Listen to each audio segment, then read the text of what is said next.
Federal Reserve's report also stated that the board of directors and risk management experience and capabilities were lacking for a bank of $200 billion. Not only did you fail to hire a chief risk officer in a timely manner, and the definition of timely manner is several months the bank went without its chief risk officer in place. That challenge exacerbates the situation that Americans came to realize. To me, it sounds like a recipe for disaster, and sadly, in part, it's why we are here today. Even more concerning, the Federal Reserve's report stated that with respect to both liquidity and interest rate risk, your management team was more focused on chasing profitability than stability. Sounds like greed. Perhaps this is why your institution had 31 open supervisory findings when it failed, which is about 3 times the average number. That's 31 notices that you received, flashing red lights that something was desperately wrong. But let me say this, SVB was an anomaly. And your lack of judgment, Mr. Becker, shows that you should not have been running the bank. To the American people, our true regional institutions are run by smart, competent individuals, and your money is safe. It's no doubt that the failure of SVB fed the bank run, leading to the liquidity crisis that ended up creating the contagion that also impacted Signature Bank. Signature Bank's board of directors and management also pursued rapid, unrestrained growth without developing and maintaining adequate risk management practices and control appropriate for the size, complexity, and risk profile of the institution. Nor did the management prioritize good corporate governance practices. The FDIC report further states that Signature Bank did not always abide by the FDIC examiner concerns and was not always responsive or timely in addressing FDIC supervisory comments and recommendations. Mr. Shea and Mr. Powell, Mr. Howell, I'll be eager to hear you tell me why you thought it was okay to not respond in a timely manner. The laws are not above you, so I'd like to understand why you thought they were. Like I've said before, as a Charlestonian, if a restaurant decided to just ignore the safety inspectors, I am confident they would be shut down and the management would be replaced. Americans watching this hearing today should see the examples of bad management and know that while we are demanding answers and hopefully we'll get something that sounds like an answer, this is not the norm. For the vast majority of our financial institutions, they are well run, our banking system is strong, and your money is safe. I thank the chairman for working with me to get these executives before us. I look forward to hearing their comments. Thank you, Ranking Member Scott, and thank you for your cooperation on both sides, staff on both sides, to work together for this hearing. I'll introduce today's witnesses. Greg Becker was the CEO of Silicon Valley Bank, was the president, chief executive officer of the SVB Financial Group, the holding company for the bank since April 2011. He first joined SVB Financial Group 30 years ago. He served in a number of executive senior management roles. Mr. Becker, welcome. Thank you for being here. Scott Shea was co-founder of Signature Bank and served as chair of the board since its inception. Since 1980, Mr. Shea's been involved in the investment banking, commercial banking, and venture capital industries. Mr. Shea, welcome. Eric Hall was announced as president of Signature Bank February 16th of this year, effective March 1st, was to succeed Joseph DePaolo as CEO after a transition period. Mr. Powell served as chief operating officer since July 2021, was a member of the board of directors at Signature since April 22. After Signature was shut down, he now serves as senior executive vice president at Flagstar Bank. Welcome. Mr. Howell. Initially, the committee contacted Signature Bank's former CEO, Joseph DiPaolo, about testifying before the committee. When committee staff contacted Mr. DiPaolo's advisors, they explained a health issue to committee staff. While the committee's interested in understanding the management decisions at Signature, it's important for us to allow Mr. DiPaolo to deal with his health issues. Ranking Member Scott and I agreed the committee would hear from the two of you instead. Mr. Becker, please begin your testimony. Thank you. Chair Brown, Ranking Member Scott, and members of the committee. Thank you for the opportunity to appear before you today. My name is Greg Becker, and I was the Chief Executive Officer of Silicon Valley Bank. I'm here today to answer your questions about what happened at SVB to the best of my memory. At the outset, I want to be clear that I never envisioned myself or SVB being in this situation. I was an employee of SVB for nearly 30 years and CEO for the last 12 until it was taken over by the FDIC. I believed in the bank and its mission, and I cared deeply about our more than 8,000 employees and their families. I was committed to our clients and helping them succeed, whether they were successful technology companies or small business founders in towns across the country. SVB was designed to meet the needs of the technology and life science industries, where startups and later stage companies could keep their deposits, borrow to expand their businesses, and create jobs. We knew our clients personally, understood their needs and goals, and partnered with them as they grew. We took risk management seriously and worked closely with and were responsive to the various regulators who oversaw SVB. Over time, we built and expanded a team of subject matter experts focused on analyzing risks and protecting the bank, and continually sought to add operational expertise and experience to enhance our risk management as the bank and clients evolved. Much has been said about the takeover of SVB by the FDIC and why it happened. Ultimately, I believe that SVB's failure was brought about by a series of unprecedented events. Between 2015 and 2019, SVB grew from about $45 billion in assets to $71 billion in assets at an annual rate of about 10%. This changed in 2020 due to the COVID-19 pandemic and the government stimulus measures.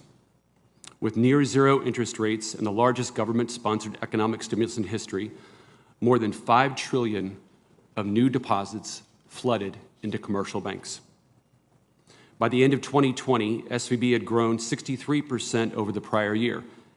And in 21, SVB's assets grew another 83% to $212 billion.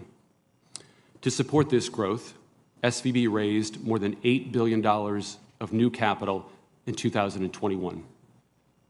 Importantly, throughout 2020 and late 2021, the messaging from the Federal Reserve was that interest rates would remain low and that inflation that was starting to bubble up would only be transitory.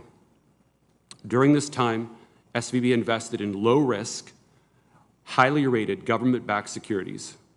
These securities were safe assets as they were backed by the U.S. government and could be used as collateral for borrowing for liquidity if SVB needed it. These fixed income securities complemented our short duration loan portfolio, approximately which 90% was variable rate.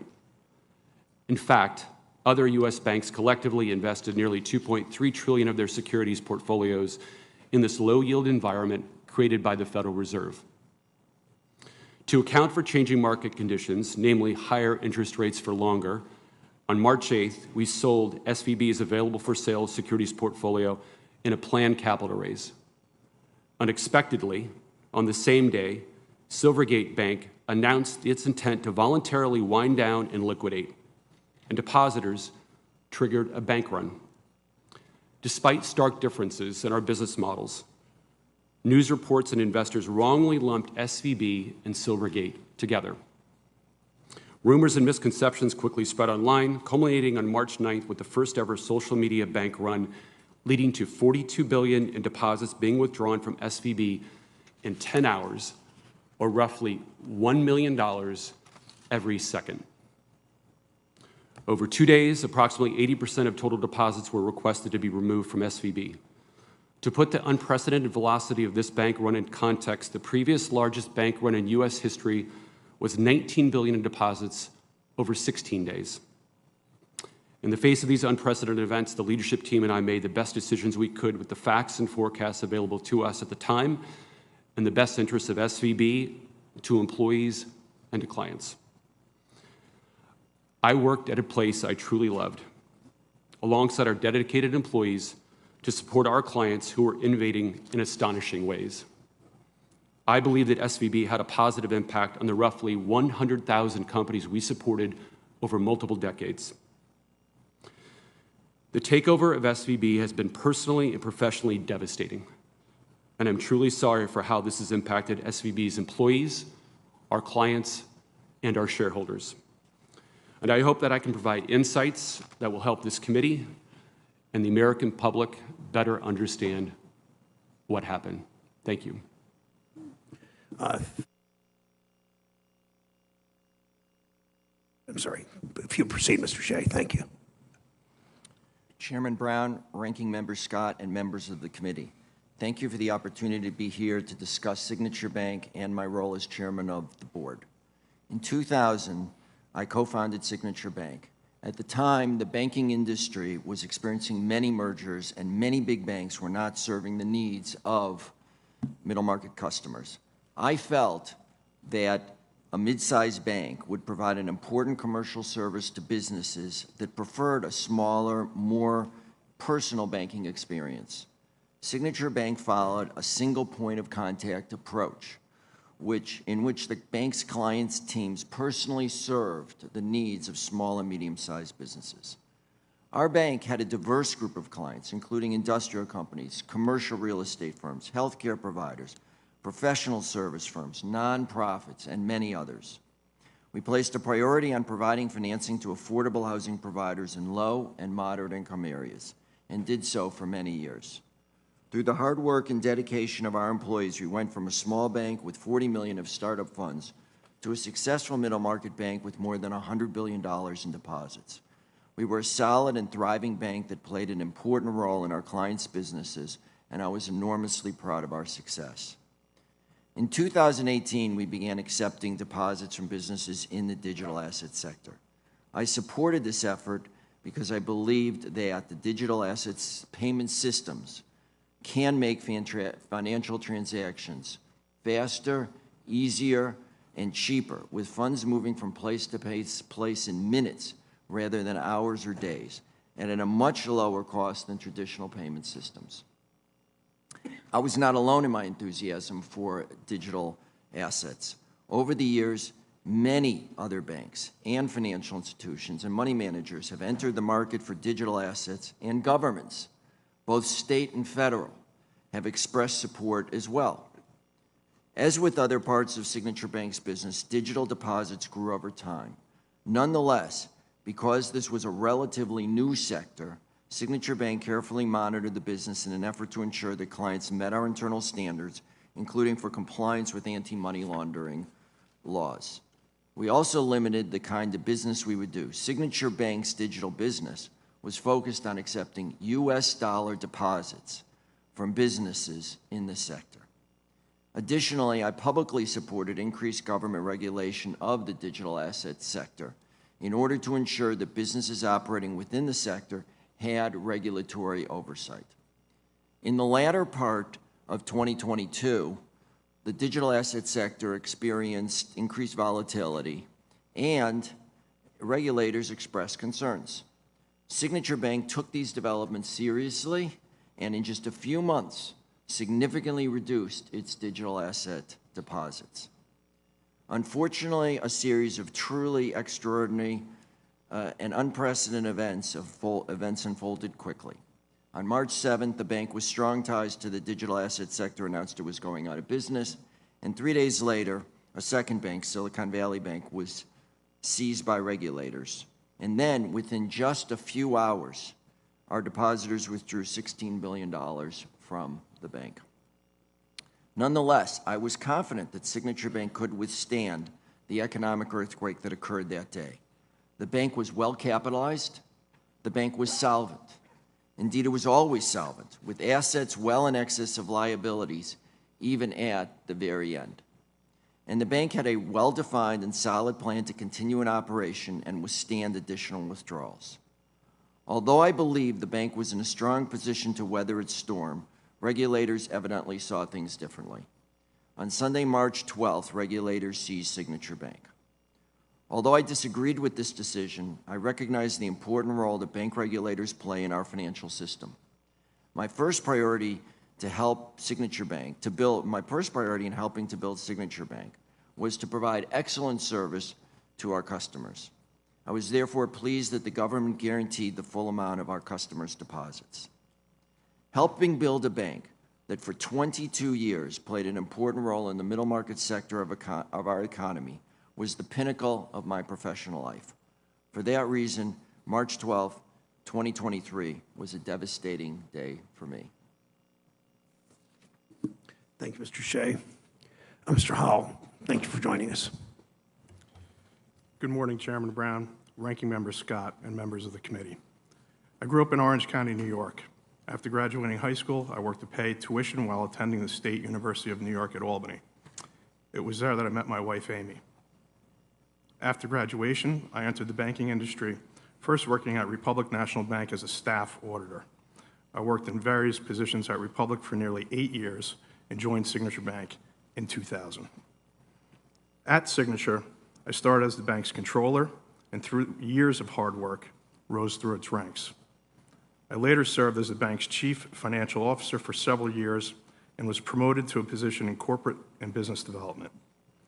In that role, I worked to help grow the bank's core client base of small to medium-sized businesses and led the addition of experienced banking teams, both in the bank's traditional New York market as well as our expansion to California and Nevada. In 2021, I transitioned to the role of Chief Operating Officer and was given responsibility for bank operations and processing our clients' activities. In April 2022, I joined the bank's board of directors, and on March 1st, 2023, 11 days before the bank was seized, I was appointed president of the bank. Having worked at Signature Bank for more than 20 years, it was profoundly disappointing to see the bank seized and closed. The unprecedented events of March 10th, 2023, including the speed and amount of withdrawals that afternoon, astonished the bank. I believe the bank was well capitalized, solvent, and had sufficient borrowing capacity to withstand these and future withdrawals. I was disheartened that this did not come to pass. However, it is reassuring that the FDIC guaranteed the full amount of the bank's clients' deposits. When Greg Carmichael was appointed by the FDIC to oversee Signature Bridge Bank, I was asked to stay on as president and chief operating officer. In those roles, I worked to ensure the ongoing operations of the Bridge Bank and assisted in securing a sale of assets and liabilities to another bank. I'm continuing to work hard for our clients as they transition to this new bank, maintaining the relationships on which they rely, and I am proud to have played and continue to play a significant role in preserving employment for approximately 2,000 of my colleagues. Now I'm happy to answer any questions. Thank you, Mr. Hall. I have questions for all three of you. I assume the ranking member also. Mr. Becker, SVB experienced astounding growth from 2019 to 2021. Assets grew 198%, 6 times the median growth for comparable banks. When SVB was growing fast, did it ever occur to you that new deposits funding that rapid growth could leave the bank as quickly as they came in? Senator, when the growth was occurring, I think it's important to note that the growth was from existing clients. So yes, we added new clients, but it was mainly our existing clients were raising more substantial amounts of money. And so we built several things. One is we added to our liquidity, making sure that we had borrowing capacity so that we could support an outflow of deposits which would occur. But again, I think it's important to note that was mainly from existing clients. By every measure, you by every measure, that kind of growth may sound good to Wall Street, but for most bank managers, it means more risk factors to keep track of. When your bank failed, it had 31 unresolved matters requiring attention, the Fed's term, 31 huge red flags identified by regulators. I think it's safe to say rapid growth was not because Silicon Valley Bank was 6 times better than other banks. Mr. Howell, once you started new business lines, it was important to show investors that Signature Bank could still be profitable. Is that right? Profitability was certainly something that we always looked at. It seems like big losses and a struggling stock price motivated management to jumpstart profits and boost the stock price. In doing so, you just didn't seem to care about increasing obvious risks. Mr. Becker, your version of events blames SVB's failure on too many interest rate hikes, a social media-driven bank run, the closure of the much smaller Silvergate Bank, and the regulators for being slow to highlight its long-standing problems. It sounds a lot like the dog ate my homework. Your explanations ignore that your bank was without a chief compliant officer for the better part of a year. I don't think that was in your testimony. While you watched deposits leave and losses on long-term investment securities began to pile up, your version on that leaves out that you only tried to fix things when you were told that SVB was going to be downgraded. Is there any other explanation that you just wouldn't make any effort to fix the growing problems because it would have cut into earnings? Chair Brown, we took risk management seriously, and we both were proactive in risk management and also were responsive to the regulatory feedback. And I think in the GAO report, it outlined the responsiveness that we had. And I think if you have an opportunity to talk to the regulators that were directly involved, I think they would share that point of view. Regarding the chief risk officer, if I may add to that answer, we decided, the board and I, along with feedback from the regulators, that we were going to look for even more experienced CRO. And in my experience, it takes 6 to 9 months to find the best person for a role. We did 2 things to make sure that we had coverage while we were looking for a chief risk officer. First, we created an office of the CRO with the leadership team reporting to me and reporting to the chair of our risk committee.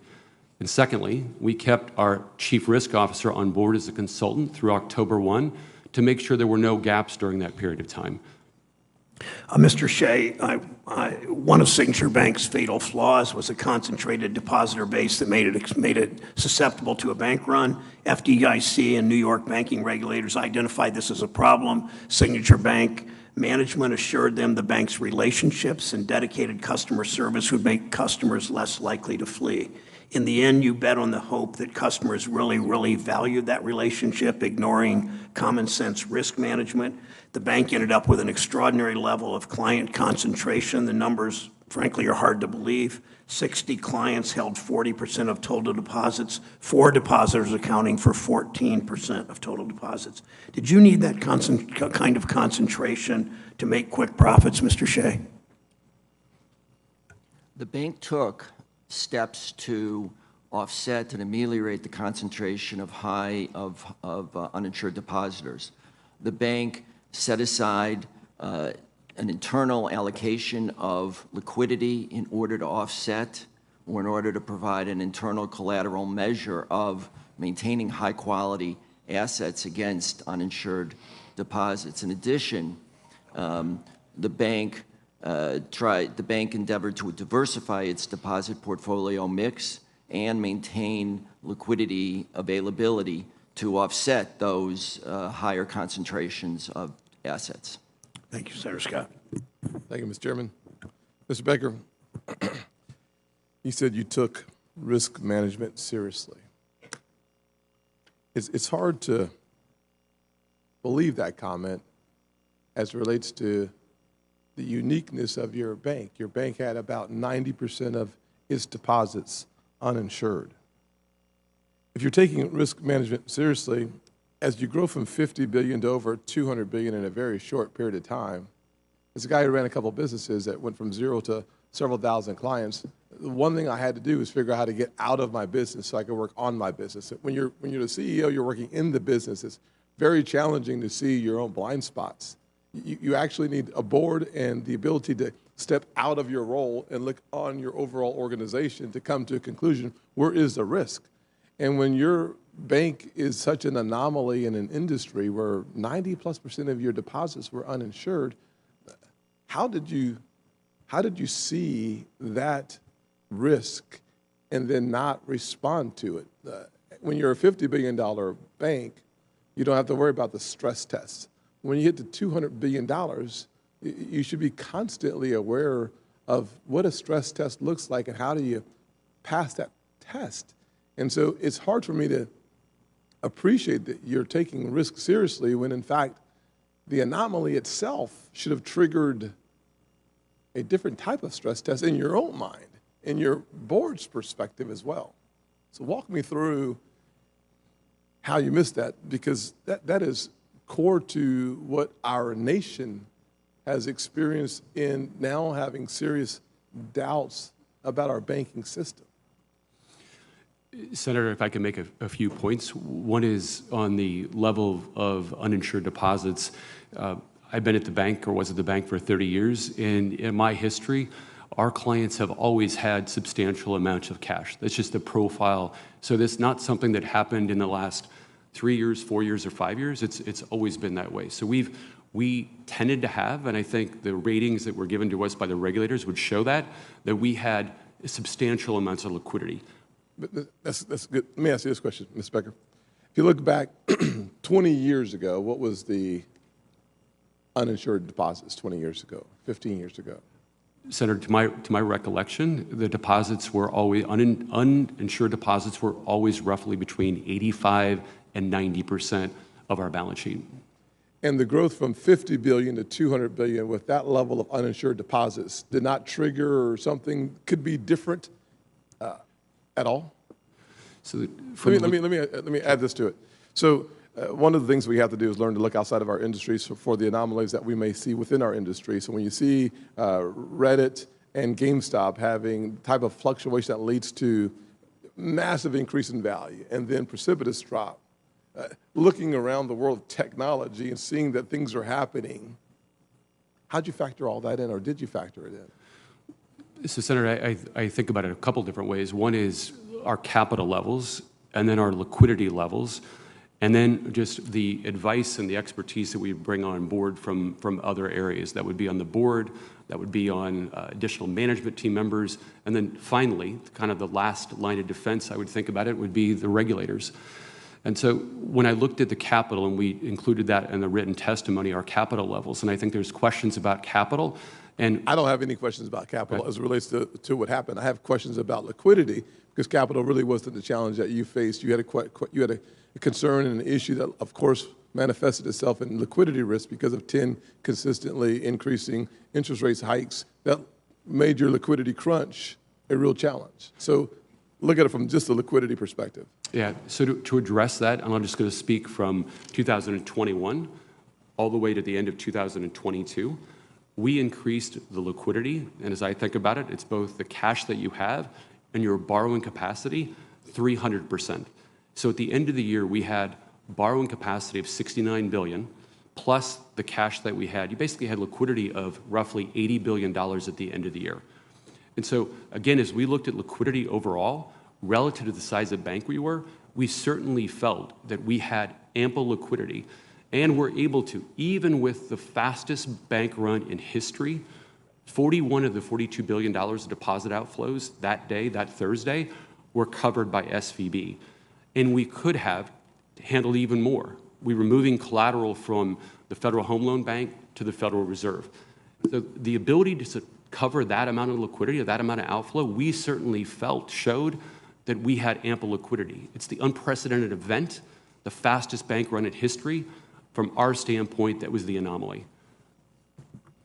Thanks, Senator Scott. Senator Warner, Virginia is recognized. Well, thank you, Mr. Chairman. I know I just heard the end of that question, but I do think this $42 billion in 6 hours and how that was spurred on by the internet and, frankly, some folks the night before merits some further consideration. But I do want to really thank you for holding this hearing today. I know the committee's pushing forward in this analysis what went wrong at these banks, and what regulators and Congress needs to do to make sure we don't do it again. I know we'll get the chance to see the regulators later this week, so today I would just want to say a few things about the management and the board oversight. As a former business owner, I feel very deeply that management of complex growing organizations is a 24/7, 365-day-a-year exercise. And I think the responsibility to employees and the public means that you don't let up when dealing with the risk, and that means staying on top of your organizations and trying to make sure we always look around the corner about what's happening. Later this week, we'll obviously have a chance to look into supervision. However, the further we get into these postmortems, it feels to me, and I know people may have already raised this, that there was a failure, unfortunately, at both institutions in Banking 101. That in many ways, whether you all had been the size of the institutions, or I just came from some more community banks in Virginia, if you've been institutions at $5 billion, there should have been warning signs on interest rate mismanagement. The truth is as well, both of your models, and I'm familiar with both of your banks, had this really fast growth strategy and clearly took on the question about the number of and volume of uninsured deposits. And when we've got a changing interest rate environment, I would have thought that would have sent off some warning signs. And I know you're probably going to get asked lots of questions from lots of members on a variety of topics. I guess I want to focus my questions on governance and the role of the boards in both of your institutions. The Fed report, I think, found, Mr. Becker, at SVB, the Fed reported that growth far outpaced the abilities of the board and senior management. They failed to establish a risk management control infrastructure for the size and complexity of your institution, both when you were smaller and then as you experienced this dramatic growth. The FDIC's report on Signature states that the management's primary focus on growth, deposits, and profits took priority over responsibility to ensure sound risk management and responsiveness to supervisory recommendations. I'm not probably going to get through all my questions since I see I'm down to 2 minutes, so I'm going to submit them for the record. I'd like to hear from all of you about how were your boards structured, and particularly as you had very pro-growth structured business models, how are the boards involved? And as you started to get these indications from the regulators that things seemed out of whack, how did your boards respond? And Mr. Becker, we'll start with you, and I guess go down the road. Thank you, Senator. The board was very involved. I was the CEO for 12 years, and the entire time, I would say we had a very active and engaged board of directors. We had various committees that managed different responsibilities. We had a risk committee, we had a finance committee, we had a governance committee, we had a compensation, and we had an audit committee. And again, they were very actively involved. The finance committee was the main committee that had oversight of our asset liability committee, which is the subject of a lot of the questions that have come up already, and I'm sure will come up during the course of this hearing. In early 2022, we received feedback from the regulators that we needed additional experience on the board, that we needed more LFI experience. We immediately, I know I was actively involved and the board was actively involved in recruiting an even stronger LFI-focused board of directors, which we had done and we did over the course of 22. So very engaged board and a responsive board. Can we hear Signature as well? Signature Bank had a very active and very involved and engaged board that asked questions, challenged management, took its responsibilities seriously. It took the reports of the examiners, of the regulators very seriously. It also had committees from risk to credit to examining, which was the audit committee, that went into deeper. Well, I've got a series of questions I want to put in for the record, Mr. Chairman, but respectfully, guys, if you had this many notices from the examiners, I would have thought somebody from the board would have been calling timeout. This is a serious issue, and I've got questions for the record that I hope we'll get in. Thank you, Mr. Chairman. Thanks, Senator Warner. Senator Rounds of South Dakota is recognized. Thank you, Mr. Chairman. Let me begin. I'm uncomfortable trying to be a Monday morning quarterback, looking back at what was a very challenging time for your banks.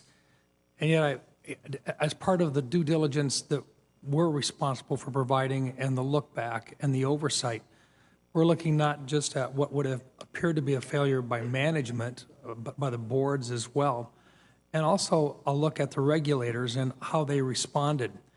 And so, Mr. Becker, for you, according to the Federal Reserve's supervisory report released on April 28th, Silicon Valley Bank failed to assess and manage its interest rate risk in its rapidly growing securities portfolio.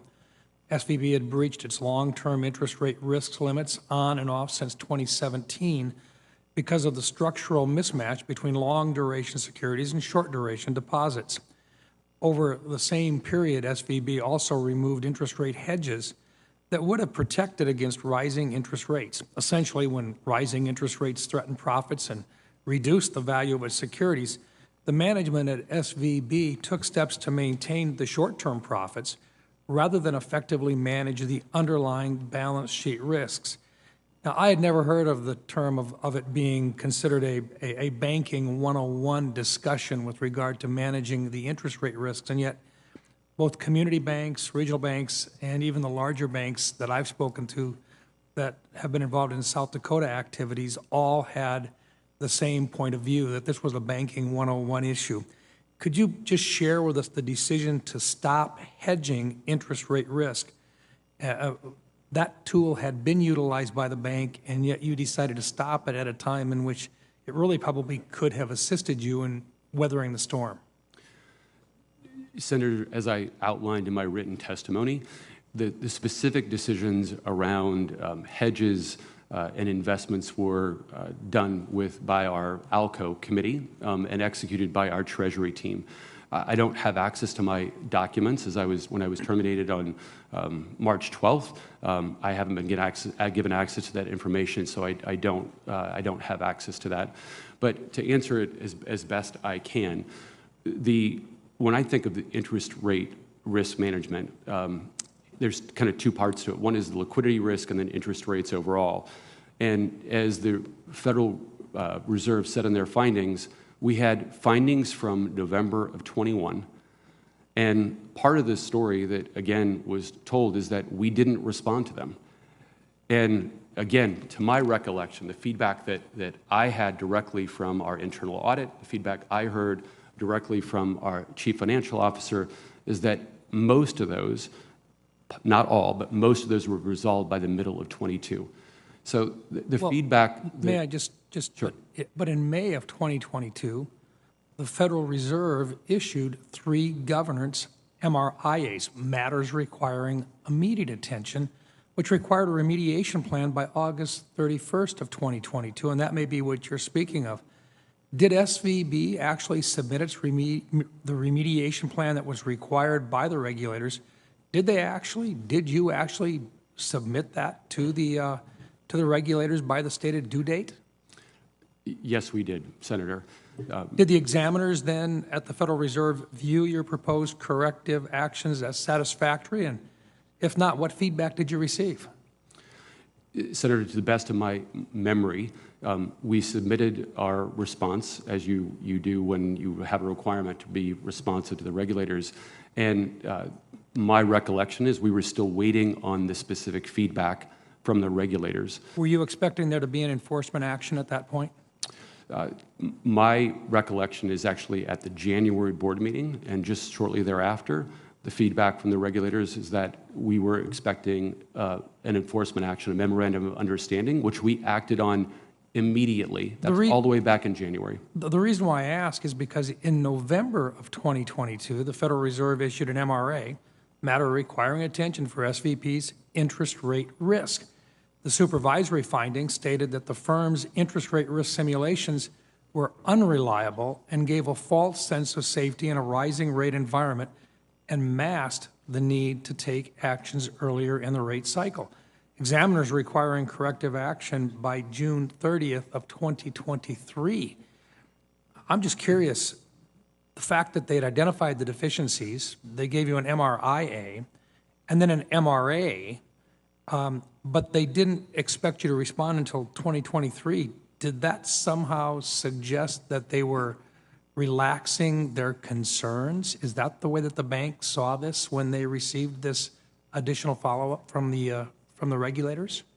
Senator, I can't speak on behalf of the Federal Reserve on what they were, thinking when they gave that. No, I'm asking June what timeframe. you thought when you received it. Yeah, I can say what my experience was and what I believe the team did. So in my experience, when we get any regulatory findings, we were very responsive. And I believe the GAO report highlighted that feedback from the regulators that they believe we were responsive. And that was certainly my experience, that we were responsive to, whether it was an MRA or MRIA, we treated them the same and moved quickly to remediate them as fast as we possibly could. I think the 30-some odd outstanding at the time would probably suggest differently. Thank you, Mr. Chairman. Thank you, Senator Round. Senator Menendez of New Jersey is recognized. Thank you, Mr. Chairman. Mr. Becker, it has been reported that on January 26, you filed a 10b5-1 plan. In accordance with that plan, on February 27th, 11 days before your bank failed, you sold $3.6 million worth of stock. Were you aware that Silicon Valley Bank was in trouble when you filed that 10b5-1? No, Senator, I was not. You were not.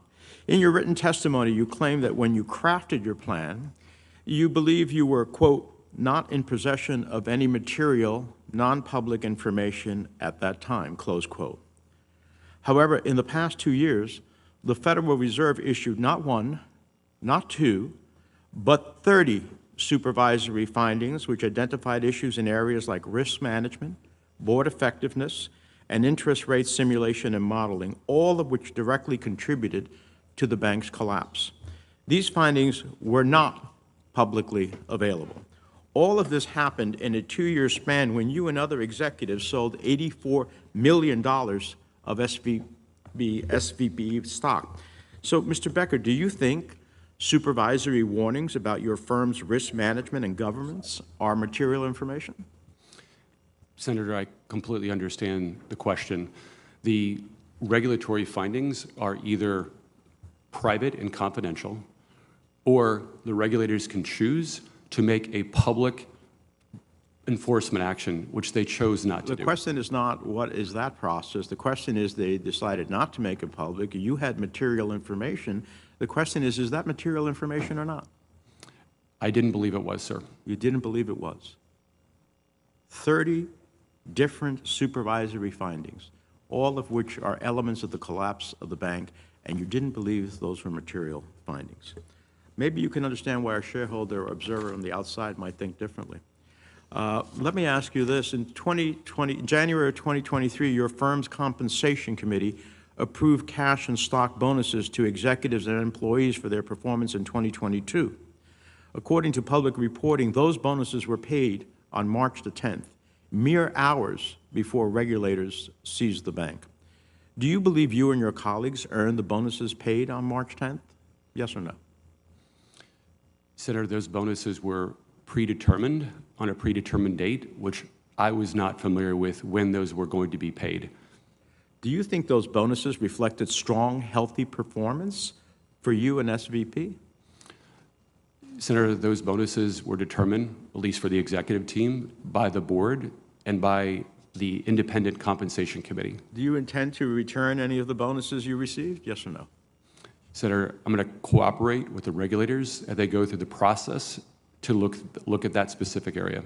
Mr. Becker, I'm sure you're aware that regulators have identified major weaknesses in SVB's incentive compensation program, noting that they, quote, encourage excessive risk-taking to maximize short-term financial metrics, end of that quote. In other words, the incentive structure you and your colleagues put in place rewarded breakneck growth and profitability while kneecapping efforts to manage growing risks to the firm. In 2019, a Bloomberg report found that SVB, First Republic, and Signature were the 3 highest-paying publicly traded banks in the country. It's no coincidence, then, that those banks are now better known for 3 of the largest bank failures in U.S. history. Clearly, the compensation structure at your institution was not in line with the long-term interests of your shareholders and deposit holders. I hope to work with my colleagues on legislation to rein in risky incentive-based compensation plans that leave taxpayers footing the bill when banks fail. It seems to me from reading the supervisory reports from the Fed and the FDIC that when S.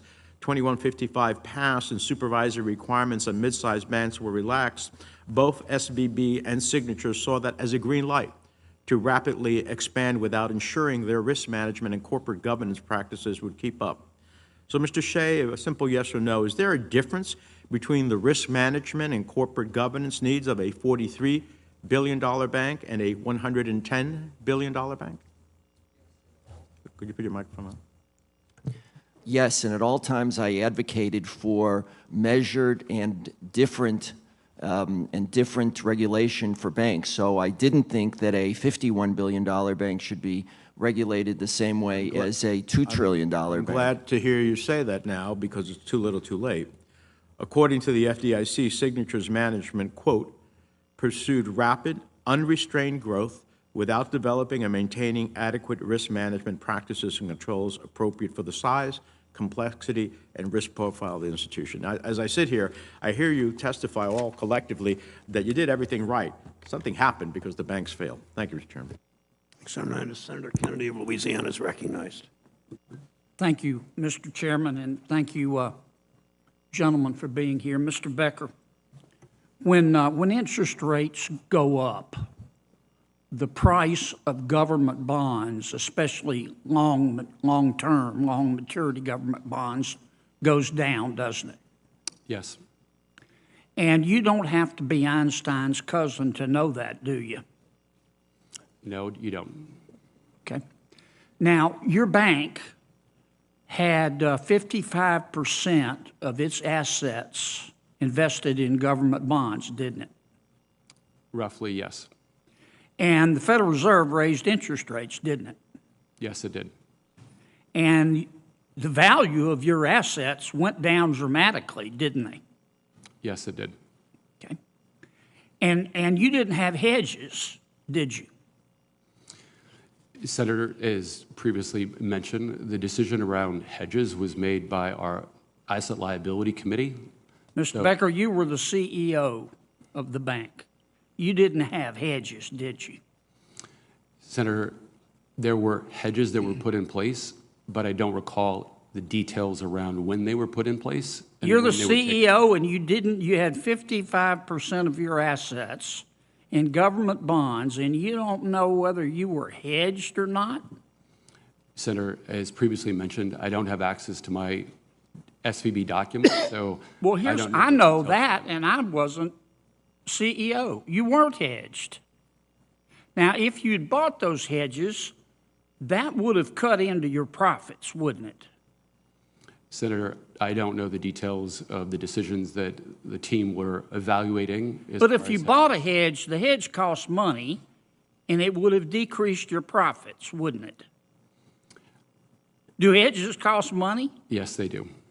And so if you bought hedges, you'd have less money, right? Senator, it depends upon, yes, they would cost money, but it depends upon how the hedges And if were you'd structured. made less money, that would have affected your bonus, wouldn't it? Senator, our compensation was predominantly long-term in nature, and so I know there's been lots of discussions about compensation being short-term. Mr. Becker, you made a really stupid bet that went bad, didn't you? Senator, And the taxpayers of America had to pick up the tab for your stupidity, didn't they? Senator, there were a series of events, unprecedented events that occurred that led us to where we are today. No, this wasn't unprecedented. This was bone deep, down to the marrow, stupid. You put all your eggs in one basket. You put all your eggs in one basket. And unless you were living on the International Space Station, you could see that interest rates were rising and you weren't hedged. Can you play the video for me? Mr. Shea, I want to ask you. Play it. Let's go. It still looks like me. Fortunately and or unfortunately, yes, it does. Don't take Look, this the all only way the we're going to do this thing is if we start a bank from scratch. From scratch? You gotta be kidding. How in the world do you do that? Is there a book, How to Build a Bank for Dummies? All we have to do is apply to 19 federal and state banking agencies. Wouldn't it be easier just to go out and buy a bank? We looked at that, but the prices are too expensive and we'd be stuck with all their legacy So we issues. have to make our own mistakes. But then we'd have nobody to blame but ourselves. We'd have nobody to blame but ourselves. We'd have nobody to blame but ourselves. That is the stupidest thing that I have ever heard. We're sick of the stank of the big mega banks, so we'll start one. It's absurd. What a terrible proposition, like convincing the world to eat kale. What possible fate will become of our bank other than to diminish and fail? I happen to know for a fact that won't happen. Seriously? Why not? Because We'll start signature. Mr. Shea, you're in that video, aren't you? Yes, I'm in that video. And you showed that video to the public? That video was designed as a morale boosting. But did you show it to the effort public? It was shown at the employee parties and shown for. But did the public see it? They may have seen that, yes. And you were trying to invite people to take their hard-earned money and entrust it to you to spend it wisely, and you showed them this video? That video had a positive impact on Yeah, I can employees see and your bank went colleagues broke. who enjoyed watching Your bank went and broke. participating. How much time did you spend? You conducted pronoun seminars, didn't you? What's a pronoun seminar? I introduced a seminar organized by 300 of my colleagues, just as I went to Yeah, but ping tell pong me what it tournaments. is. You spent a lot of time doing pronoun seminars, lecturing people about how they ought to use the right pronouns, gender-neutral pronouns, didn't you?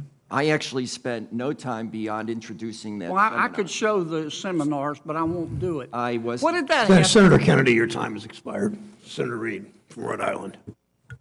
Thank you very much, Mr. Never Chairman. mind. Is that for them or for me, John? No, that's not for you. Okay, thank you. Gentlemen, this is a moment in which the American public wants some very direct answers. And let me turn first to Mr. Becker. The Federal Reserve report found that SVB repeatedly breached its internal risk limits for interest rate exposure for years. SVB also had persistent shortfalls in its liquidity positions, following repeated poor performance on internally conducted stress tests.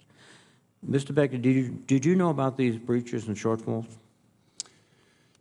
Senator, as far as the interest rate risk breaches, I don't recall. I do recall the liquidity breaches, and it really came from the feedback that we received from the regulators towards the end of 2021. And as previously stated, to my memory, the majority of those were resolved, and in fact, in February of 23, my recollection is the breaches were all remediated with the exception of one that we expected to remediate in the short term. But you had no knowledge of interest rate exposures that were reported by the Federal Reserve? So I know we received the MRA towards the end of 22. That's my recollection, and I remember our team was working on resolving that. It's hard to conceive of a CEO of a bank not being attuned on almost minute-by-minute basis to interest rate exposures, since that's one of the essentials of banking. I'm not an expert, but I don't think I'd be contradicted. So you did not share with the board any knowledge of interest rate difficulties? Senator, any regulatory finding was disclosed with our board of directors. So all that information would have been shared with them, and the specific committee that was involved in interest rate risk management, in the decisions around investments, would have been our finance committee. And who chairs that finance committee? Who chaired it the last year? The chair of the finance committee was Joel Friedman. Joel Friedman. And, but you claim that you have no knowledge of these interest rate difficulties. Senator, we treat all regulatory findings seriously.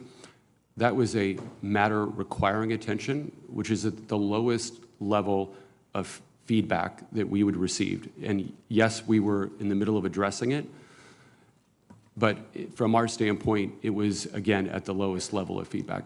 Now, I understand that you did not have a risk officer in place for the last year of the operations of the bank, that officer resigned early in the year, and there was no replacement. Is that accurate?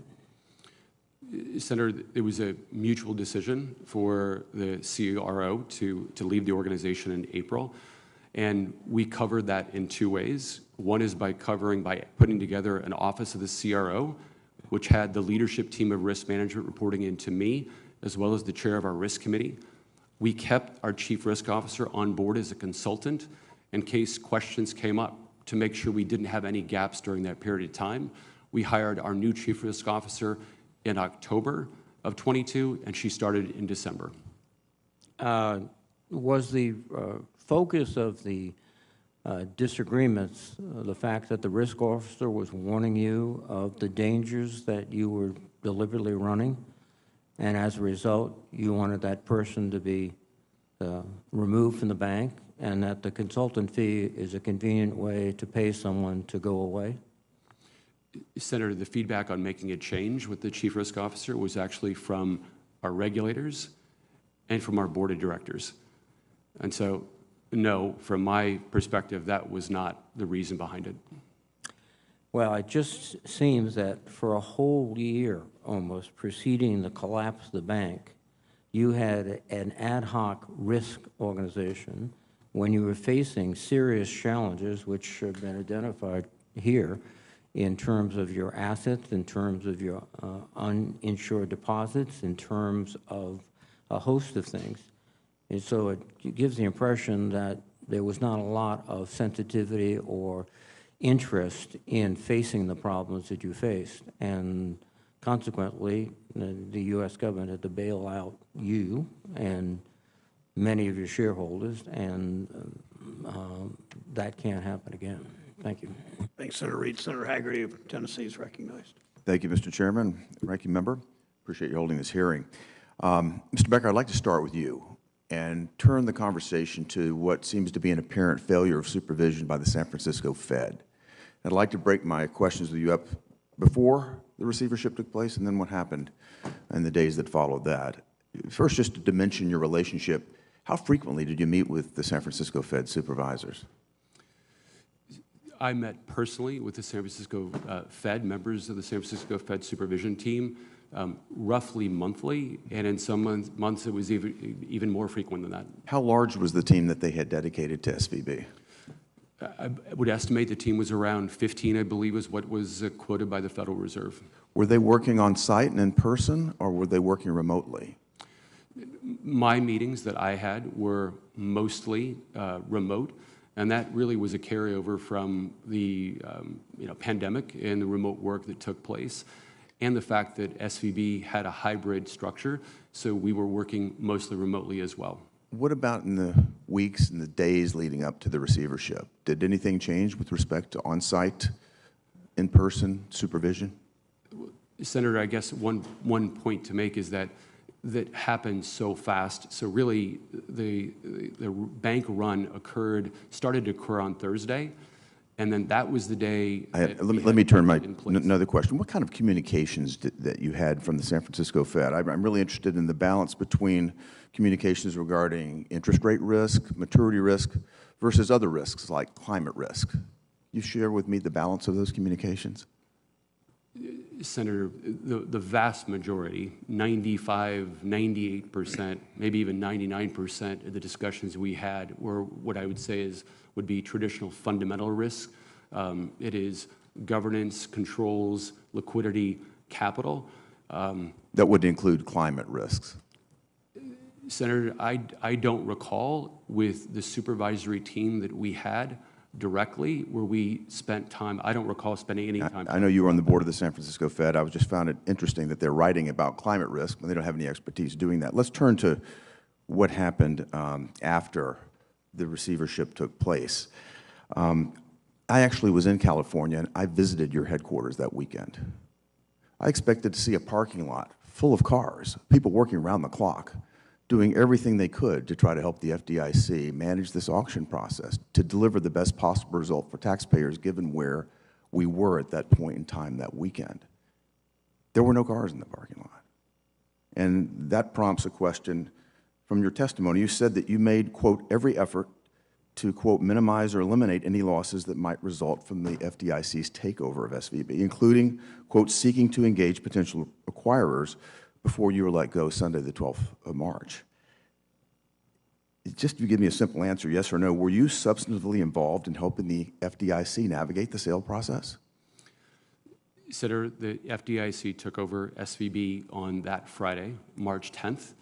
I offered several times to engage potential acquirers to run through a list of the names or priorities who I believe would be the most likely. Did they ever consult you? You said you offered, but did the FDIC consult with you? They did not. That's amazing. I want to turn to you, Mr. Shea. We're running out of time here. By public accounts, on March the 9th, Signature Bank had $4.5 billion in cash, over $26 billion in marketable liquid securities, and roughly $25 billion in borrowing capacity. If you combine that with the federal liquidity programs that were put in place over the weekend of March 11th and 12th, it appears that Signature was neither insolvent nor illiquid. At the very least, it seemed that it would have had the tools at its disposal to navigate all of this. So my question for you, and you noted this in your testimony, it's your view that Signature was not only well-capitalized and solvent, but also had a well-defined and solid plan to continue in operation and withstand additional withdrawals. If that was the case, why do you think Signature was placed into receivership? I did believe that we had a plan to continue to be able to open on Monday morning and in the future indefinitely. We were at all times solvent and well capitalized. Even with the sale of our available for sale securities, we still would have remained well capitalized. So could it be what some have said, even some of your board members have said, could it be because of your exposure to the crypto industry and to digital assets? Could that be the rationale? Could that be the reason that you were shut down? I don't know what the reasons. I can't speak for the regulators and their decision-making process. I just think it's quite interesting that to this day the FDIC sold off all the assets with the exception of the digital asset portfolio. Is that still the case? I don't know the answer. I have no involvement. What about with Signat, the system that you built? Is that still? I do not know what happened to it. Okay, thank you, Mr. Chairman. Thank you, Senator. Senator Van Hollen of Maryland is recognized. Thank you, Mr. Chairman. Mr. Becker, you would agree, would you not, that you had a duty to your shareholders and a duty to your depositors? Yes, I would. So I'm looking at the year 2022, and I'm looking at a dramatic drop in the stock price of Silicon Valley Bank. I'm looking at a huge increase in the amount of uninsured deposits. And I'm looking at your end of 2022 bonus of $1.5 million. So my question to you is very simple. Sitting here today, do you believe you should have received a $1.5 million bonus after the performance indicators I just referenced? Senator, if I could clarify one point. The uninsured deposit level from a percentage didn't change during 2022. At least to my knowledge, it didn't. It had been at that level for as long as I can remember.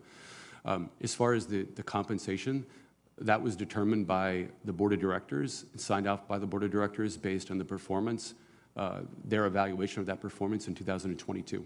Well, I have to question, knowing the facts as we do today, the judgment of the board of directors. Mr. Chairman, I would like to submit for the record a article from the Financial Times entitled "Executive Pay at Silicon Valley Soared After Big Bet on Riskier Assets." Without objection, so ordered. And I want to read from another Financial Times article that really analyzed what happened in 2022. And they start by saying the weakening profitability of SVB in 2022 led SVB to do something they say really dumb. In the first quarter, it unwound $5 billion in AFS hedges, available for sale hedges, to book a $204 million gain. And in the second quarter, it dumped another $6 billion of hedges to lock in a $313 million gain. Mr. Becker, do you question those facts? Senator, the only thing that I don't know the details on. My understanding is when you cash out a hedge, that the benefit of that is actually amortized over the life of that hedge, which could be anywhere from 4, 5, or 6 years. So it wasn't taken into income at that point in time. Right, but I guess you don't contest the facts about what this article just printed, right? Just want to make sure. With the exception of the period of time which that is taken into income. Well, okay. So do you agree with the Financial Times analysis that this was really dumb? Maybe you didn't know it at the time, but looking where you are today, can you agree that that was a really dumb move? Senator, as outlined in my written testimony, the decisions around the hedges were actually overseen by our Asset Liability Committee and our Finance Committee. I have every reason to believe they were making the best decisions they could at that time, not in a short-term basis, but over the long run. And I don't have access to my documents to really confirm that. Well, Mr. Becker, I think the problem we have here is the facts tell a very different story. And what the facts suggest is that in the face of declining profitability and falling share price, you and the bank decided to essentially artificially goose your profits by making these sales, which put the bank in a much more precarious situation with respect to interest rate risk. And it appears from everything I've seen that when the board of directors provided the bonus, one of the things they considered was this short-term bump in the gains from the sales of these more liquid these assets. So the bonus was received in the end as a result of taking the risky behavior that ultimately led to the collapse of SVB, ultimately led to the loss of complete value for shareholders, and ultimately led to the FDIC having to come in to support depositors. So we are in the process in this committee looking at different mechanisms to claw back executive compensation that we think was wrongfully gained in the sense that it wasn't deserved. And you answered the question about how your board found that you deserved. I'm asking you today, knowing everything you know, do you really think that getting a bonus of $1.5 million, given the showing in 2022 and just a short time before the total collapse of the bank, do you believe you deserve that? Senator, to the point you made about focusing on short-term, I respectfully disagree with that. And I believe the board did the best job they could in evaluating the performance that we had in 2022. Well, this is why I think people watching this hearing are just going to be scratching their heads and get angrier and angrier, because this is clearly an example where bonus was not tied to performance, not even at the end of the year and certainly what the trend showed in terms of total collapse. And this is why people have very little faith in much of our financial system. Thank you, Mr. Chairman. Becker, please answer the beginning of the first part of Senator Van Hollen's question about whether you believe you deserve that. Senator, from the standpoint of that compensation, that's determined by the board of directors. And so I know they believed it was fair, and I believe that they were accurate. Thank you.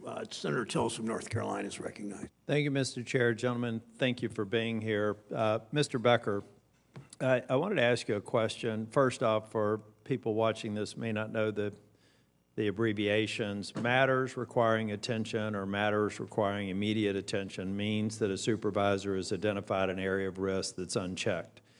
I just want to make sure that I've got my timeline right. By July of 2022, following the issuance of numerous MRAs and MRIs, SVB was placed into a supervisory review and flagged for poor governance, controls, and overexposure to interest rate risk. This was in July of 2022. In early 2023, and incidentally, this is based on the Fed's supervisory review, a document we just received recently. In 2023, the supervisory review was escalated to a horizontal review, an elevated tier that is designed to assess the viability of risk management at a firm. The horizontal review also identified additional deficiencies. Is that the correct order that this occurred? Senator, you gave a lot of dates. I have to go back and take a look at that to confirm. So okay, if that was in the Fed report, I have no reason to believe it wasn't accurate. Okay, and then a broader question I want to ask you over the past couple of weeks, since the months now, almost, since the failure. The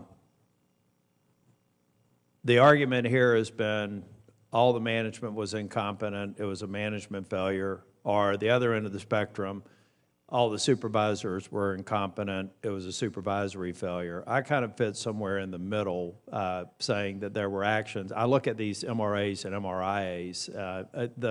The fact that you didn't have a chief risk management officer didn't mean you didn't have a risk management function. But it does concern me with the length of time, and it looked like, because we were also seeing where the Fed was going to go with interest rate risk, that there had been. Tell me about the Manhattan Project that y'all were working on after you got the MRAs and MRIs that haven't been discussed here, or if there was one. How aggressively were you trying to resolve these deficiencies that were identified by the supervisors? Senator, we were aggressively working on them. And I know in the federal report, they talk about dates when findings were given. Those findings in writing typically are done months and months after the initial verbal feedback. And when we respond not waiting for what's in writing. We respond immediately upon the feedback we receive when it's given. And that's the approach that I have always taken, and that's the approach that our team took as well. Mm-hmm. When they escalate from a supervisory review to a horizontal review, it seems like things weren't getting better. What specific actions did you take in response to the supervisory function that you think were responsible? And do you feel like in reaction to any of the supervisory involvement that you acted promptly and decisively on the risks that they were asking you to manage? I believe, Senator, that we were responsive to all the findings, not which findings, but all the findings. And let me give, maybe if I could give one example. So a lot of discussion's been around liquidity and the findings around liquidity that occurred. And as you answer the question, so I'm going to give you time, could you also tell me how many of those MRAs and MRIAs were still outstanding on the days of the bank's failure? But go ahead. Sure. And I'll answer your last question first. There were 31 that I think has been clearly reported by the Federal Reserve.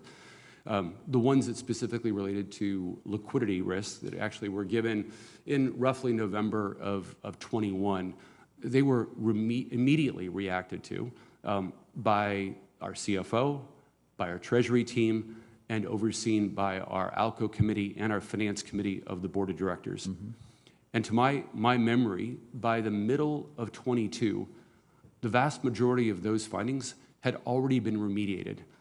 And I believe even in early 23, my recollection is there was roughly one of those findings that were outstanding.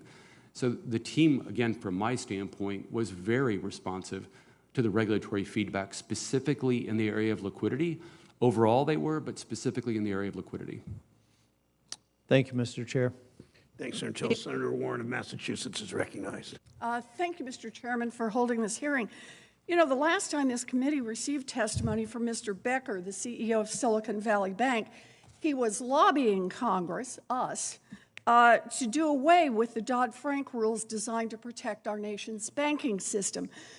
Now, unfortunately, too many people in Congress listened, and now here we are, 3 bank collapses later, picking up the pieces of Mr. Becker's successful efforts at deregulation. In recent reviews of the failures of SVB and Signature Bank, regulators found that weakened bank rules helped cause this crisis. They also found that each of the witnesses here today were repeatedly warned that their extreme risk-taking was dangerous. Now, instead of paying attention to those warnings, Mr. Becker, Mr. Shea, and Mr. Howell took on more risks so they could boost their own paychecks. Mr. Becker, you were SVB's CEO from 2011 until it failed in March. In 2019, the year after Congress gave you what you wanted and voted to weaken the banking system's guardrails, you got a 35% pay bump. Not bad for a single year. In fact, your pay increased by nearly $3 million. Now, that same year that you got the pay bump, nearly 5 years ago now, how many active supervisory issues had the Fed identified and warned your bank about? Senator, I don't recall the specific number that we would have had in 2019. Well, you ran the bank, Mr. Becker. Do you want to take a guess?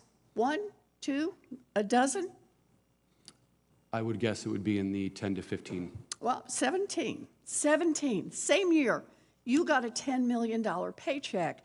The Fed had warned SVB of 17 unresolved supervisory issues. Now, your bank had issues with capital planning, it had issues with liquidity risk management, and the bulk of the issues identified by the Fed focused on weak governance. It was a litany of management failures. By the time SVB failed, more than 4 years later, it had 31 unresolved, that's what the public record shows, 31 unresolved supervisory issues. But the big paychecks for you kept rolling in. During that 4-year period, you collected almost $40 million. Mr. Becker, the collapse of your bank cost the FDIC fund about $20 billion, money that someone is going to have to make up. Big banks, community banks, depositors, consumers, somebody. So I want to know about basic accountability. How much of the $40 million that you earned from loading up SVB Bank with risk are you planning to return to the FDIC? Senator, if I could clarify one point, and then I'll answer your question. Compensation, I know there's been a lot of discussion about is it long-term or short-term, and it's short-term focused. I have a very simple question. You cost the FDIC fund $20 billion. You made $400 million doing that. How much are you planning to return to the fund? Senator, I disagree with the number you just quoted, but what, you don't, specifically... that's not your paycheck? Or it's not how much it costs the FDIC? Those are both a matter of public record. How much are you planning to return to the fund? Senator, the number you just quoted was $400 million. $40 million, sorry, $40 million. I was disagreeing with that. How much of the $40 million are you planning to return? How many times are we going to do this dance? Senator, I promise to cooperate with the regulators as they do. Are you planning to return a single nickel to what you cost the fund? Senator, I know there's going to be a process review of compensation. I'll take that as a no. All right, so let's turn to our next one, Mr. Shea. Mr. Shea, Signature Bank's leadership was right there with Mr. Becker. Mr. Shea, you were the chair of Signature's board for the entirety of its 22-year existence. I understand you were also the chair of the Risk Committee for 22 years. So let me ask you, in 2019, once Congress weakened the laws, how many formal warnings from the FDIC about your bank's liquidity risk management issues were outstanding? Don't know? Does number 18 sound right? Yes. Yeah, okay. In fact, you were still chair of the Risk Committee in 2020, 2021, and 2022 when Signature received more warnings from the FDIC and, quote, never adequately addressed the liquidity risk management concerns. So from 2019 to 2023, while the FDIC identified an additional 45 liquidity risk issues, you racked up more than $20 million in pay. So, Mr. Shea, the collapse of your bank cost the FDIC fund $2.5 billion. So how much of the $20 million that you earned from loading up Signature Bank with risk are you planning to return to the FDIC? I believe that Signature Bank was a responsibly managed bank, solvent until the end. Yeah, well, I'm And the sorry, answer your is, opinion on I what am is a not. responsibly And the managed answer is bank no. is now laughable. So you're planning to return how much? The answer is none. That's I it? am not planning to do so, no. Okay, so here's the thing. Right now, the law says that people like Mr. Becker and Mr. Shea can come to Washington, they can lobby for weaker bank regulations, they can load up their banks with risk, they can pay themselves tens of millions of dollars in bonuses and stock options, and when the banks blow up, Mr. Becker and Mr. Shea get to keep all the money. And that is just plain wrong. And if we don't fix it, every CEO for these multi-billion-dollar banks will keep right on, loading up on risks and blowing up banks, and everybody else is going to have to pay for it. And that is why Senator Cortez Masto and Senator Hawley and Senator Braun and I have introduced a bill to claw back these crazy paychecks and make it just a little less profitable for bank CEOs to blow up the banking system. I'm working with a bipartisan group right here on the Banking Committee, and I hope Congress does the right thing and that we get to mark this bill up, I ask respectfully, as soon as possible. Thanks, Senator Warren. Thank you. Expired. Senator Vance of Ohio is recognized. Thanks to the chair and to the ranking member for hosting this important hearing. Thanks, gentlemen, for coming before the committee and testifying today and answering our questions. You know, as I've noted before in this committee, SVB, where I'm going to focus my line of questioning, had a peculiar business model that relied heavily on cushy perks for VC clients. It's a business I know well. It was the business I was in before I joined this body.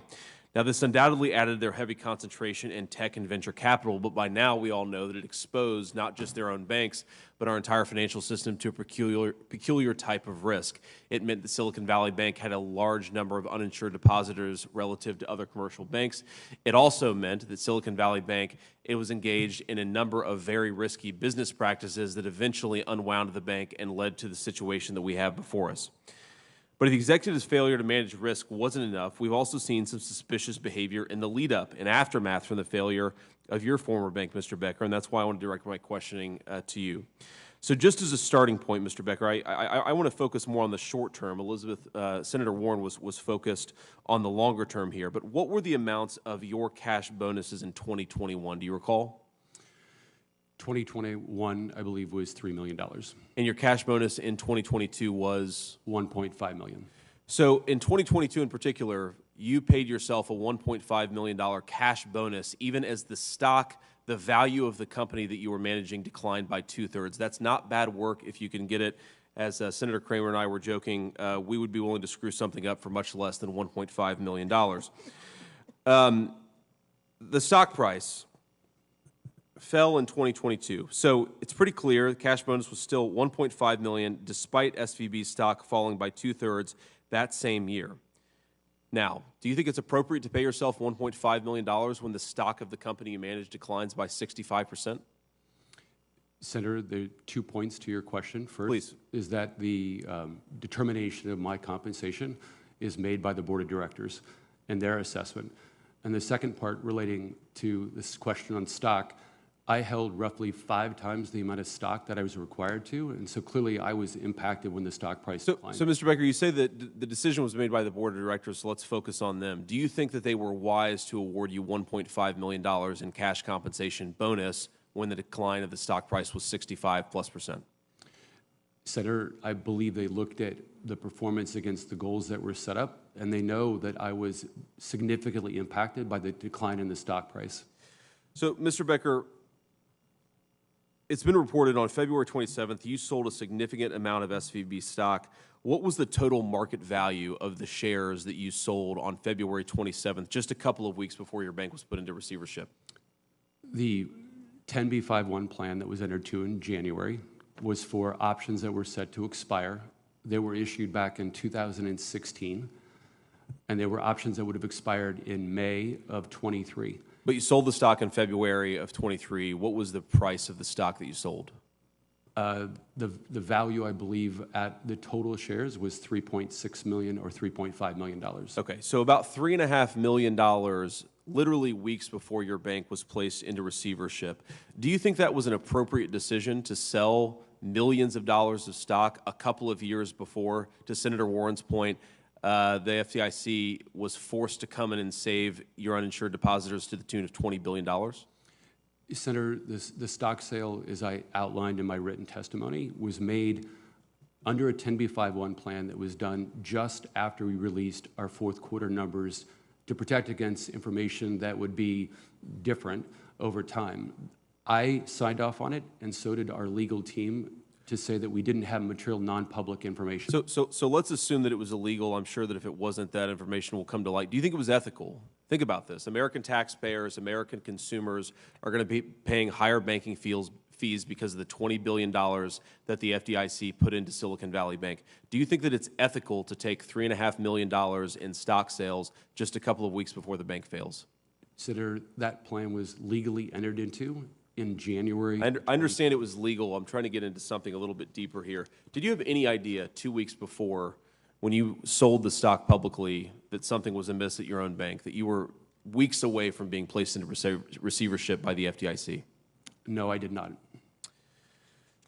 So one final question, Mr. Becker. You know, I believe maybe it's an old honor code, but when a ship's about to go down, the captain should go down with the ship. The first full day that your bank was in receivership was the Monday after. The bank was placed in receivership by Friday.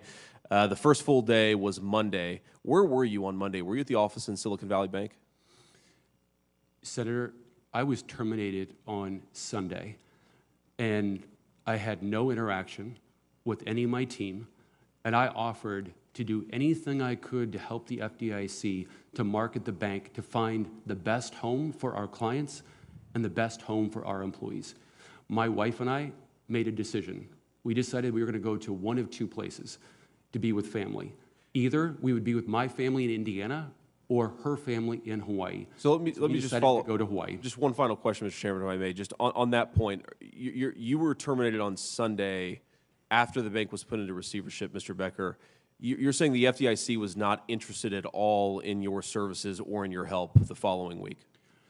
Senator, I offered several times over that weekend to help prioritize potential acquirers because I felt I was in the best position to help understand who were banks that competed with us. Who were the likely banks that were to acquire us, to find a home for our employees, to find a home for our clients? And they didn't take me up on that advice. And they were put into a difficult situation, so I'm not faulting them. I don't know why they did that. I'm just telling you the facts around it. I appreciate that, Mr. Becker. I'm mindful of my time here, but that's an interesting fact in and of itself. Mr. Chairman, I yield. Thank you. Thank you, Senator Vance. Senator Tester of Montana is recognized. Thank you, Chairman. And thank you for holding this hearing. Mr. Becker, At Silicon Valley Bank, you were concentrated in a highly volatile interest industry at the time when things were looking rocky in many of your clients' businesses. You didn't just have a lot of uninsured deposits, you had mostly uninsured deposits. And those startup tech clients were in a position where they needed to burn through cash faster than it was coming in. In recent years, your bank has grown rapidly,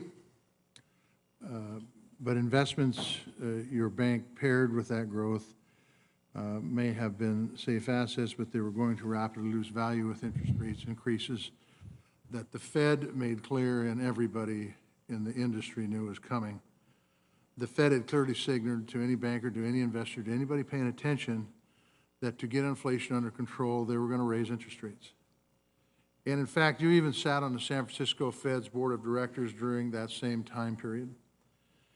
And the chairman of your board came from one of the big four accounting firms. Mr. Becker, if you couldn't see the real risk coming, what were you doing leading this bank?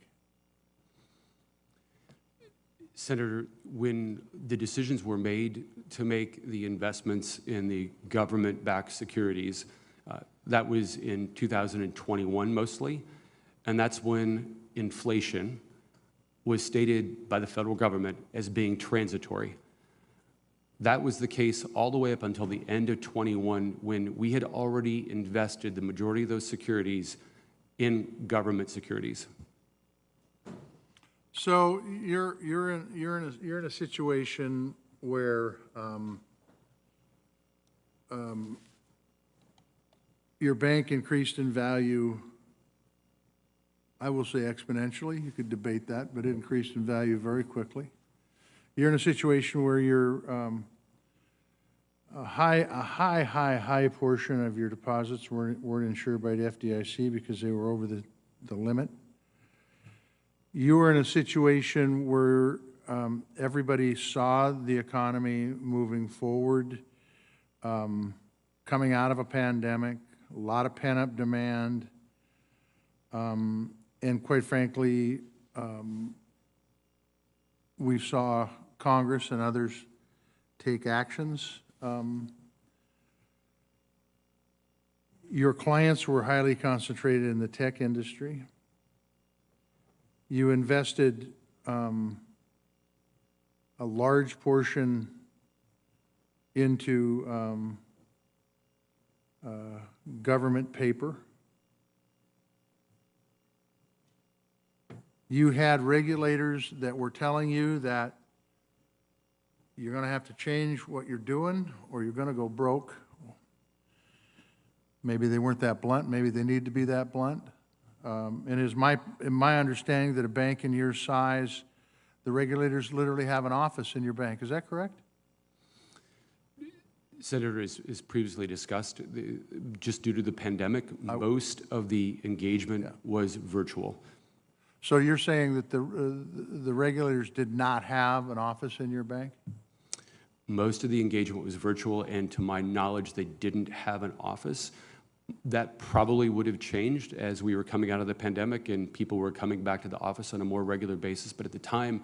When was the first time that the Fed or any of the, I believe you had 3 regulators, right?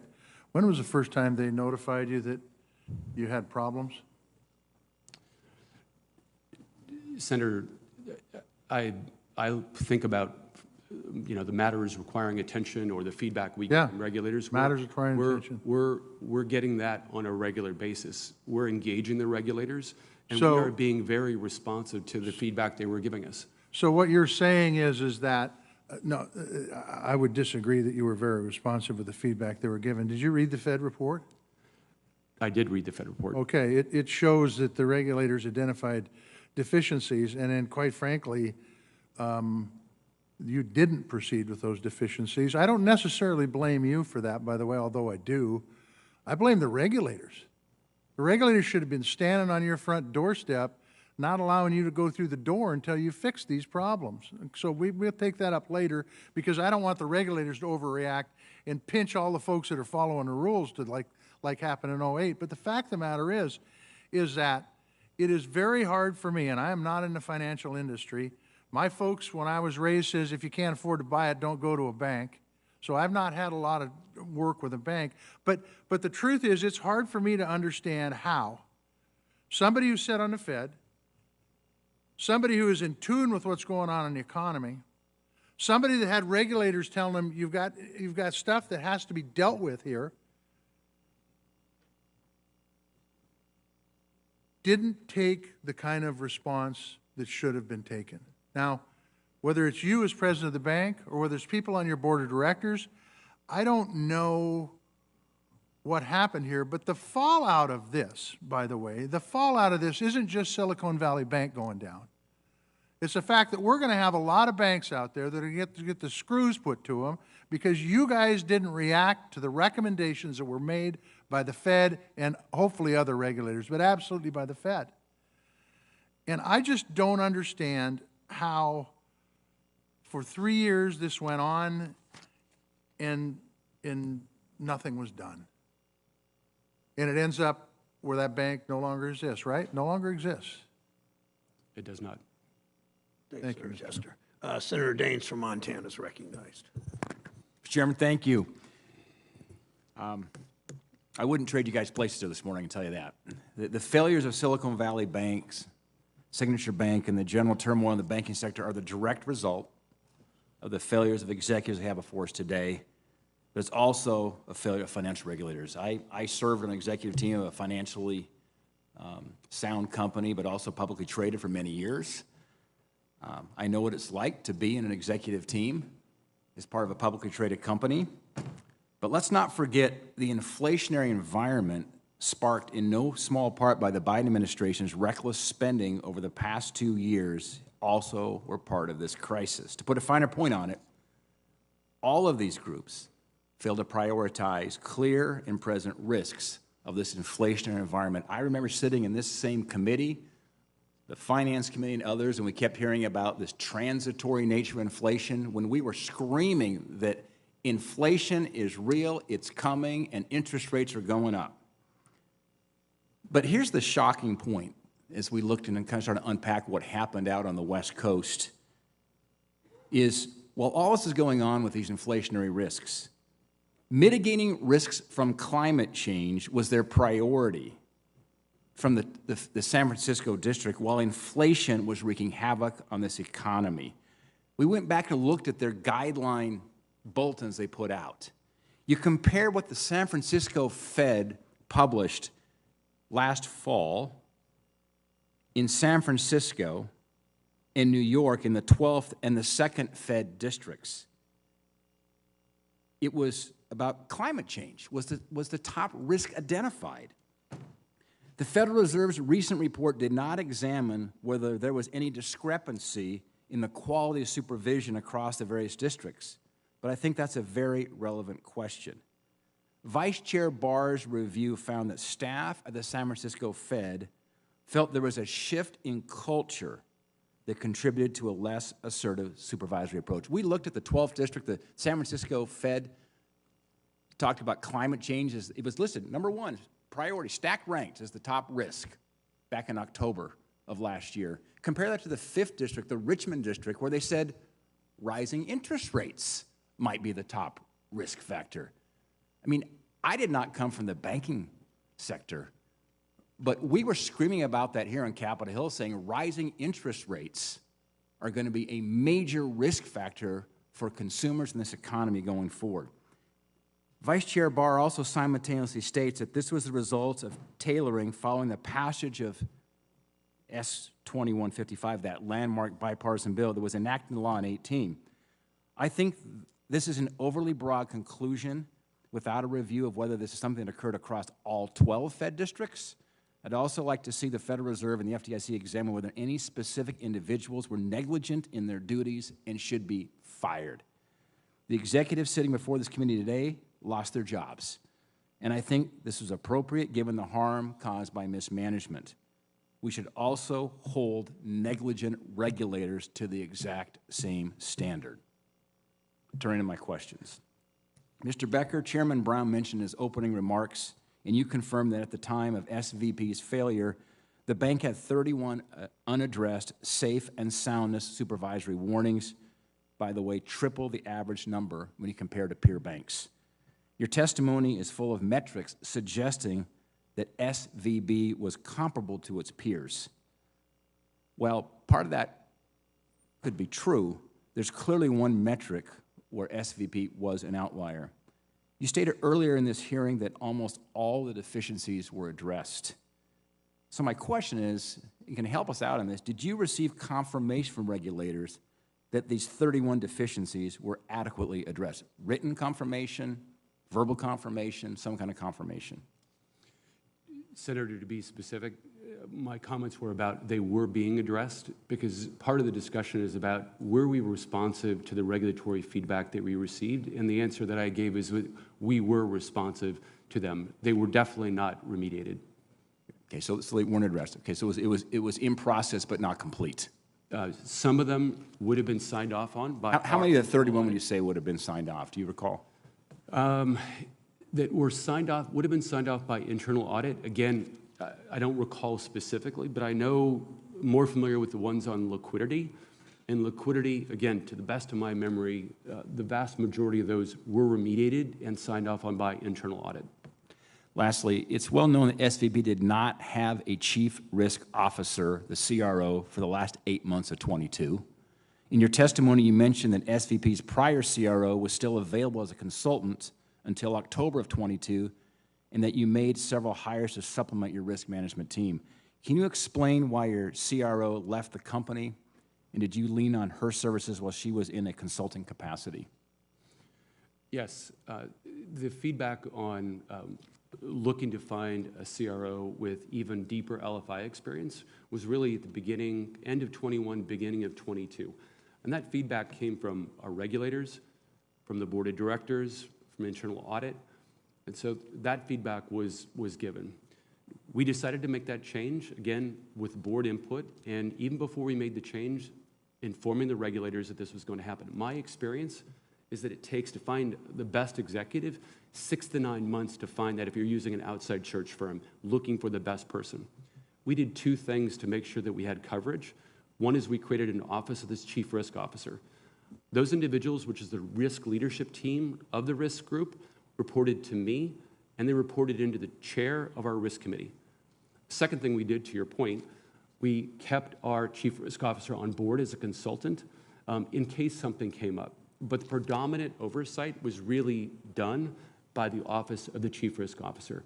As far as your question, how many interactions or how much engagement was there with the prior chief risk officer, I can't say specifically. I had a couple, but I don't know about the rest of the team.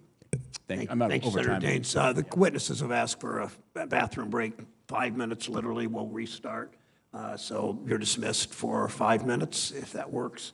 And Senator Smith, remote, will be next. Thank you.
The Banking, Housing, Urban Affairs Committee is back in session. Senator Sinema of Arizona is recognized. Thank you, Mr. Chairman, and thank you to our witnesses for being here today. Recent bank failures, including those at Silicon Valley Bank and Signature Bank, are textbook examples of executive incompetence, financial mismanagement, and incidentally, the brokenness in Washington. Both the Fed and the FDIC need to make meaningful cultural and operational changes to respond to problems faster and restore confidence in the system.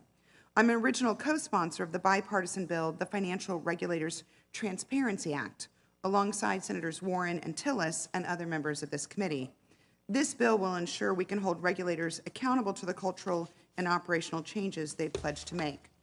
We'll discuss this more in Thursday's hearing. Today is about financial mismanagement by bank executives, which is where the lion's share of the blame should rest. Mr. Becker, thank you for being here. Page 6 of your testimony states that, quote, on the advice of Goldman Sachs, you decided to sell your AFS portfolio first. Did Silicon Valley Bank retain Goldman Sachs as a financial advisor or fiduciary? Goldman Sachs was the investment bank that was running the transaction for us, so they were our advisor. There's a news article today in the Financial Times where Goldman Sachs informed SVB in writing, quote, we would not act as their advisor on the sale, and SVB should not rely on any advice from the bank in this regard, but instead hire a third-party financial advisor, end quote. Is that an accurate letter that you received from Goldman Sachs? Senator, I don't remember reading that document. Mr. Chair, I'll just submit this for the record. This is an article in the Financial Times today, and Goldman Sachs provided this information to SVB in writing. So the way you phrase your testimony implies that Goldman Sachs advised you to sell the portfolio like a financial advisor would. But we see here there was a letter where they were not retained as a financial advisor or fiduciary. If they were, you would have a contract. So it seems like they were acting in a principal capacity, perhaps as a bidder for the assets. Did SVB have a financial advisor advising on this transaction in March of 2023? Senator, the sole investment bank that we were working with at that time was Goldman Sachs. Okay, so either Goldman Sachs did write a letter saying that they would not be your advisor on the sale, or they did. So what did Goldman Sachs advise you in this contract that we're not sure exists and that Goldman Sachs says does not exist? Senator, the only thing I can do is give my memory of what happened. And again, I don't have access to the bank documents, but my memory is very clear. It was, as we were looking to do two things. One is raise equity, and the second one is to sell all or a portion of our AFS portfolio. Goldman Sachs was the investment bank we worked with on both.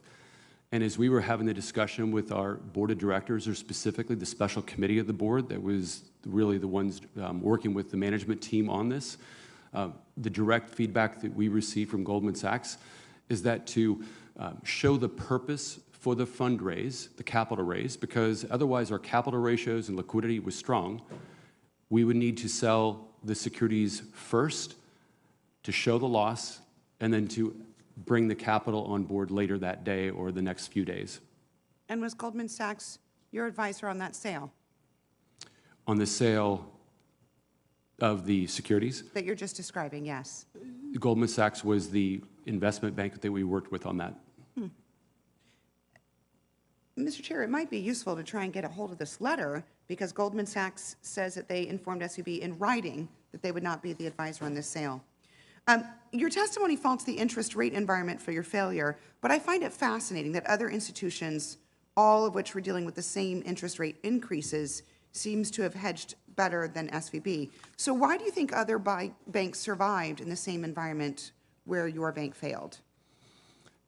Senator, as I tried to describe in my written testimony, I actually think the unrealized losses across the banking sector, just the securities, but also, and I think this is not as well discussed, the loan portfolio. So when banks have loans that are longer duration, those unrealized losses exist.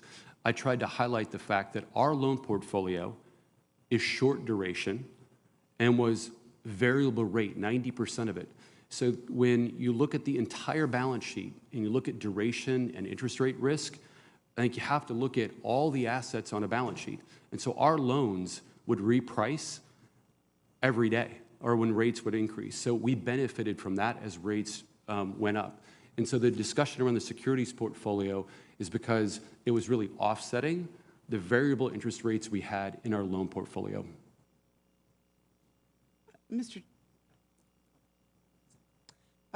Senator Brett. Thank you so much. Thank you for being here today and appearing before this committee. It's unfortunate that the policies of this administration have shifted what was a thriving economy just a few years ago to an environment of economic uncertainty and unprecedented inflation. Today, individuals, businesses, and lenders are all facing the challenges of the current high interest rates. We are seeing that in our daily lives across the board. Despite this, banks in my state of Alabama have remained resilient, and I am so proud to be able to say that. At the same time, that cannot be said of the banks that are represented sitting before us. Mr. Becker, I'm concerned with the lack of responsibility that you have chosen to take for the role that you played leading up to the failure of the bank that you led for the last 12 years. While your written testimony points to a number of issues that you believe are responsible, I think the answer to the question of what happened to your bank lies in the first sentence of the Federal Reserve's 118-page report. It states Silicon Valley Bank failed because of a textbook case of mismanagement by the bank. Mr. Becker, I believe that good management starts from the top. Given that you've spoken and spent the last 30 years really immersed in the banking industry and in this profession, you were actually CEO of this bank that grew to the country's 16th largest bank, so I think we can all agree that you're an expert in this field. Given your level of expertise in the banking industry, coupled with your longstanding familiarity with SVB and the individual client base, the risk controls, and the investments, it's hard to understand a scenario where you were unable to predict or see, or at least proactively consider what the impact of the changing economic environment would have on your client base and investment portfolio. Let me ask you this. At what point did you begin to see red flags with regards to the long-term stability of your bank? So, Senator, when the two questions, right? So capital liquidity, as I think about it, our capital was very strong all the way up until you can look at, March 10th. And so that was validated by the regulators in several points. Liquidity is the other question. And so when you looked at 22, clearly our clients were impacted by the economy and rising rates. So when did you see a red flag? We saw in the first quarter of 22 would have been when we started to see a slowdown because of the increase in interest rates with our client base. So tell me, what did you do wrong? In reflection, looking back over the last 5 years, and particularly the last 3, what could you have done differently to prevent this from happening? Senator, I've thought about your question, especially over the last 8 weeks, pretty much every day.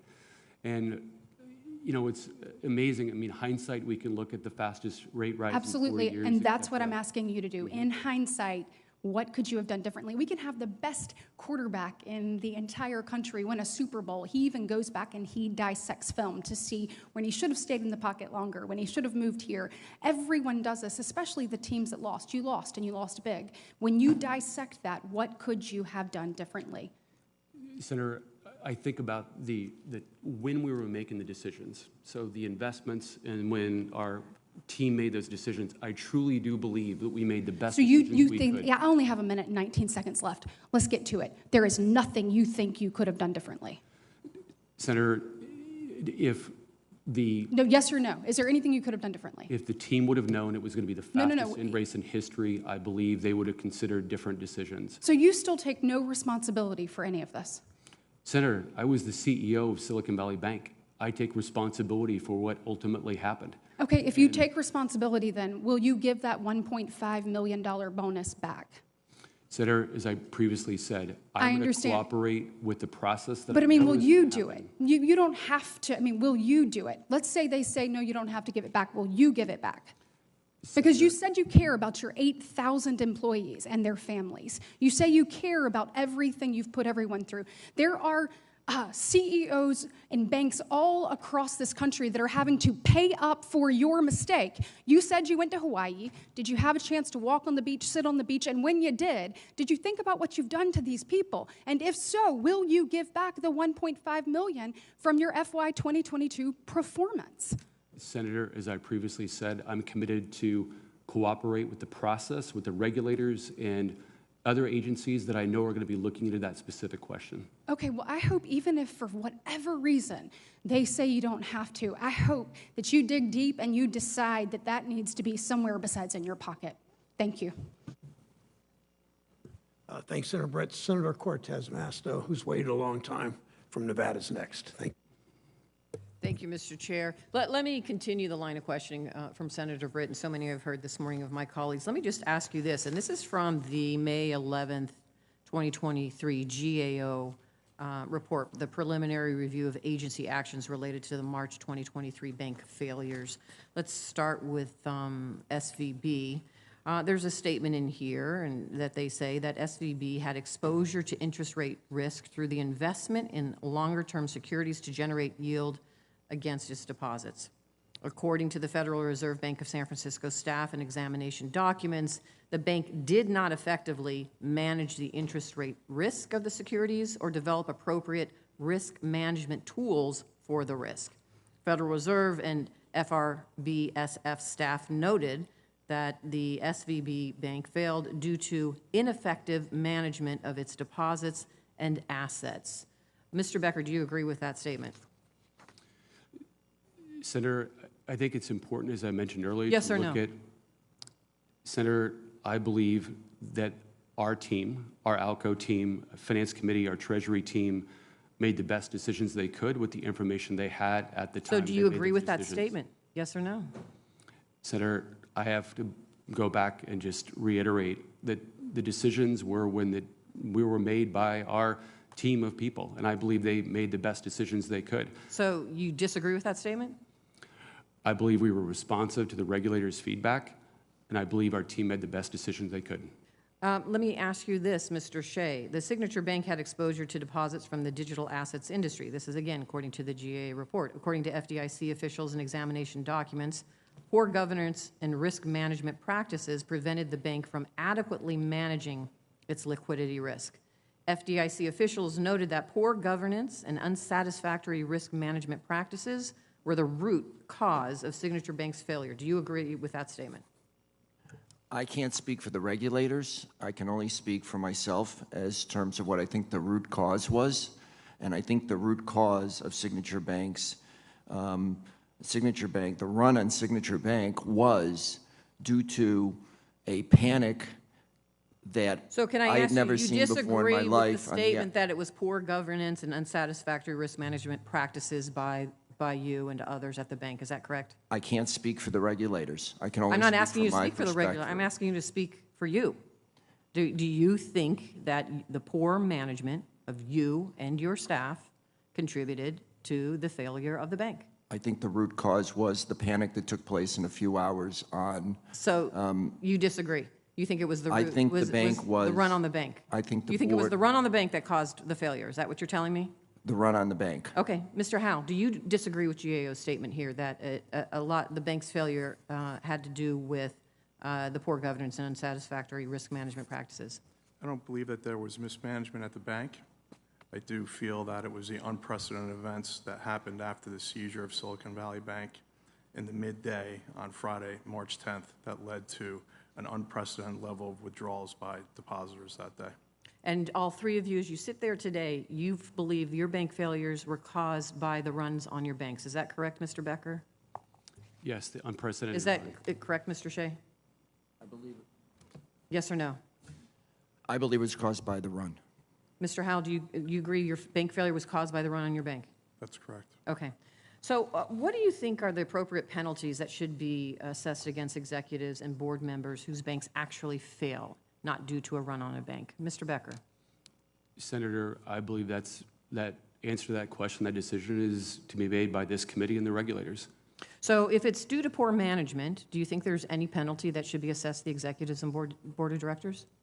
Senator, I believe that decision rests with this committee and Okay, with the Mr. Shea, regulators. if it's due to poor management, a bank failure is due to poor management by its executives and bank failures, do you think penalties should be assessed?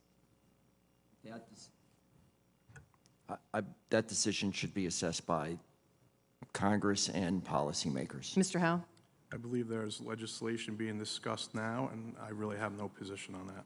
So every bank with more than $5 billion in uninsured deposits will have to bear the cost of the preventable failures of your banks. What do you say to those banks that must pay that special assessment to cover your bank's failure? Mr. Becker? Senator, I think one of the reasons that we're here to testify today is to provide as much information as possible to this committee and to the regulators to understand what happened so that it can be prevented. So what do you tell those from happening banks before. that are out there that are having to pay the additional cost, the special assessment to cover your bank's failure? Any statement or words to them?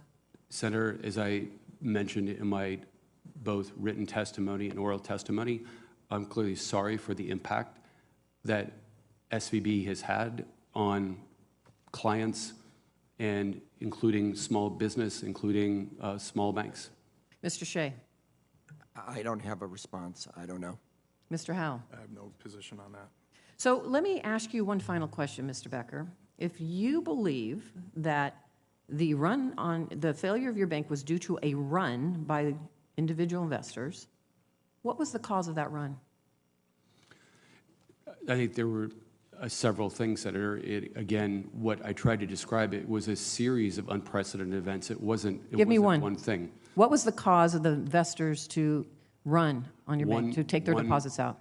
One of the factors was the linkage between SVB and Silvergate Bank, and that connection, which I believe was not correct, and linking us together. And that was the cause of the investors It was to run on your bank? one of the causes. And what are some of the I others? believe. I'm curious. I believe it was the unrealized losses in our portfolio and the belief that we would have had to sell those securities. How did they find out about that? It's disclosed publicly. By you? Yes. Thank you. Thanks, Senator Cortez Masto. Senator Lummis of Wyoming is recognized. Thank you, Mr. Chairman. Thank you, gentlemen, for being here. I recall when Signature Bank failed that there was a lot of blame placed on digital assets, so I want to explore that a little bit.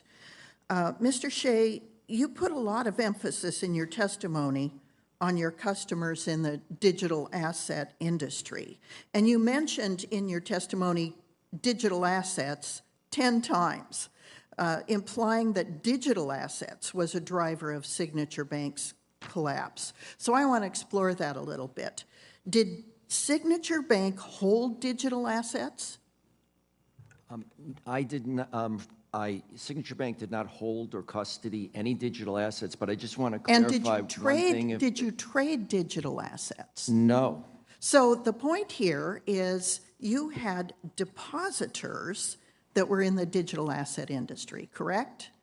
Yes. But the deposits were in U.S. dollars. They were in cash, like any other depositor, correct? Yes, all the deposits were in U.S. dollars. Okay, so according to the New York DFS, deposits from digital asset businesses in cash, not crypto, made up about 18% of total deposits prior to your bank's collapse.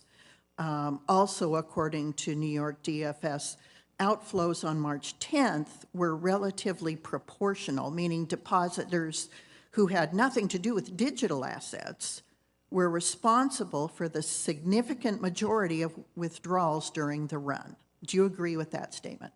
Yes, I did not point earlier, as in the first part of your first question, to digital assets being a particular cause or not. Well, you used the term 10 times during your testimony, and then later, of course, in the previous questions from Senator Cortez Masto, you've placed blame everywhere, but accepted absolutely none yourselves. Now, from the FDIC, The root cause, this is a quote, the root cause of Signature Bank's failure was poor management. Signature's board of directors and management pursued rapid, unrestrained growth without developing and maintaining adequate risk management practices and controls. So you had regulators telling you that there were inadequate risk management controls in your bank, and you allowed them to go unaddressed for a very long time. Why is that? The board was making sure that these were addressed. The bank was actively trying to ameliorate and making progress in the controls. What were the controls? It was doing such things as raising insured brokered CDs, such as seeking to have repo agreements with primary dealers, such as further diversifying its deposit base, such as limiting largest deposits, such as holding high-quality, shorter-term securities, holding assets that were strong assets, continuing to increase, doing liquidity stress testing on a very frequent basis, and improving those liquidity stress test models, to the best of my knowledge, as was being shown to the regulators. So the bank was, from my perspective as chairman of the board, taking active roles to ameliorate and to address those risks on an active basis. Yet on March 12th, there were requests for withdrawals of about $8 billion, and there were only about $4 billion in assets in the bank, correct? I'm not familiar with what those numbers were. On Friday, there were requests for $18 billion in deposit withdrawals, all in the space of a few hours. Okay, so the cash available to fulfill those withdrawals was inadequate. That morning, my recollection was that the bank had $29 billion in available liquidity from the Federal Home Bank and Federal Reserve, plus the cash. I believe that number that you mentioned. Well, I noticed that you described in your testimony that, and Mr. Howell, you described it as profoundly disappointing. Mr. Shea, you said it was a devastating day for you. I'm sure it was. It also was for your employees and your depositors. I am a proponent of state-chartered banks. I'm a proponent of digital asset industries. It looks like there's been a lot of deflection of blame onto those particular depositors that deal in digital assets and onto regulators, but you haven't accepted any blame yourself. And so I find that disconcerting and disappointing. I know you're profoundly disappointed. I can assure you that your depositors are as well. Mr. Chairman, I yield back. Thank you, Senator Lummis. Senator Warnock of Georgia is recognized. Thank you, Mr. Chairman. We've seen this movie before, and we have a sense of how bad it can get. Back during the 2008 crisis, we all remember that many of the bankers who got us into that mess kept their cushy salaries while families across the country lost their jobs, lost their homes, lost everything. I continue to serve my church, and I work with communities where the poor and the marginalized middle-class people are held to higher standards than this. They miss a single payment, and they're slammed with overdraft fees, something I've addressed time and time again on this committee, or they have threats of having their car repossessed, their lives turned upside down, missing one payment. Hardworking families, it seems to me, shouldn't have to bail out the bankers or any executive of any company who made risky and unnecessary bets that failed. Mr. Becker, what was your compensation over the last year?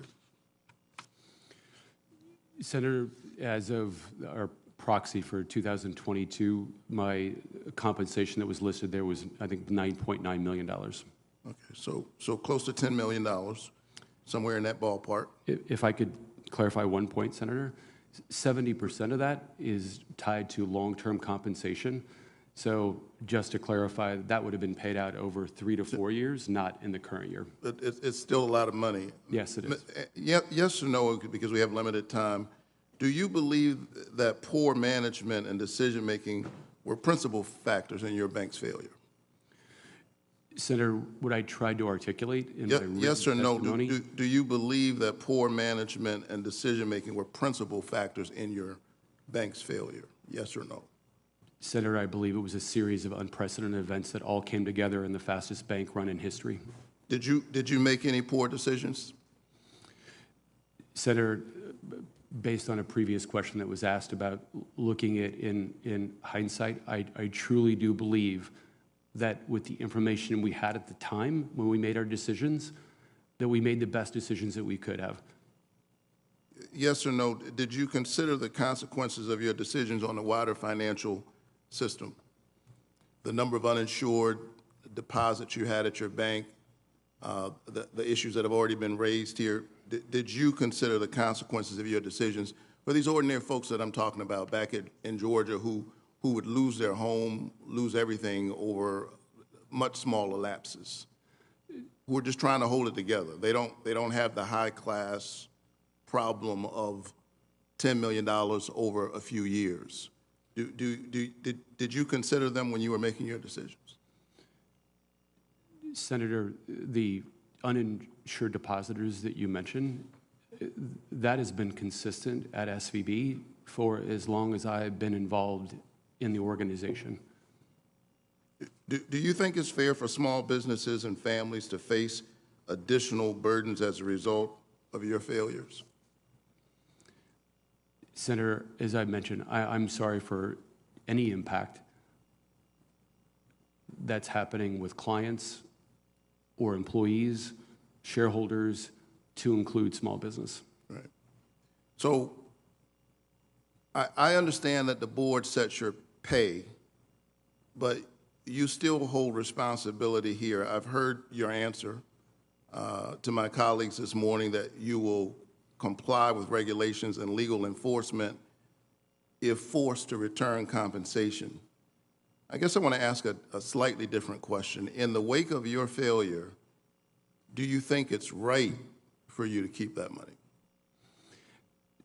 Senator, the vast majority of my compensation was in stock, and I held 5 times that level. It was required by my board of directors because I so believed in the institution.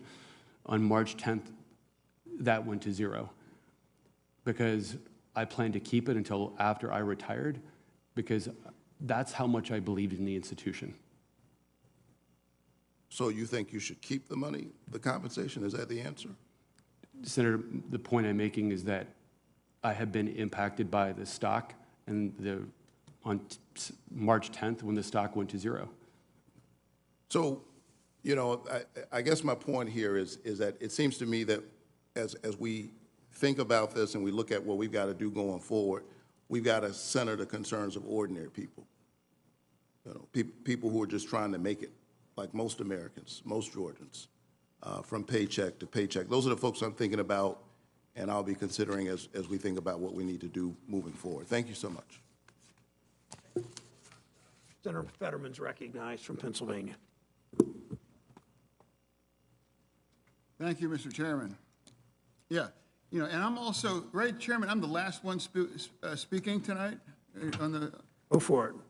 The last one? Last one. Yeah, so I'm the last guy, so there's not much left on the bones after, you know, over 2 hours of going back and forth. And in fact, I've heard some of my colleagues actually heard that they went to go to Hawaii's after there was a crash of your bank, and I couldn't believe it. I couldn't believe it. So I went up on the internet, and it's like, it did happen.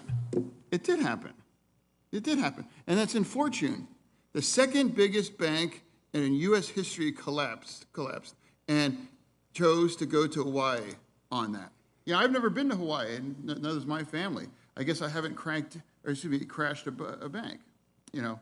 So given that I'm the last person, I don't have much left to ask, but I will, you know, let me ask you this one particular question to put to everyone here on that. And is it an inside joke?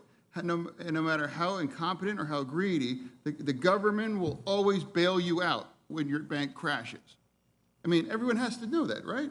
You know, everyone has to realize that no matter how bad I behave, no matter how big my race is, my bonuses and everything, you know, we will come in and bail it because we can't crash the economy, much the way SVB was argued that it was going to crash it. Do you believe that it's a running joke in the circles of banking that no matter how bad we behave, we're gonna be pulled, we're gonna be saved?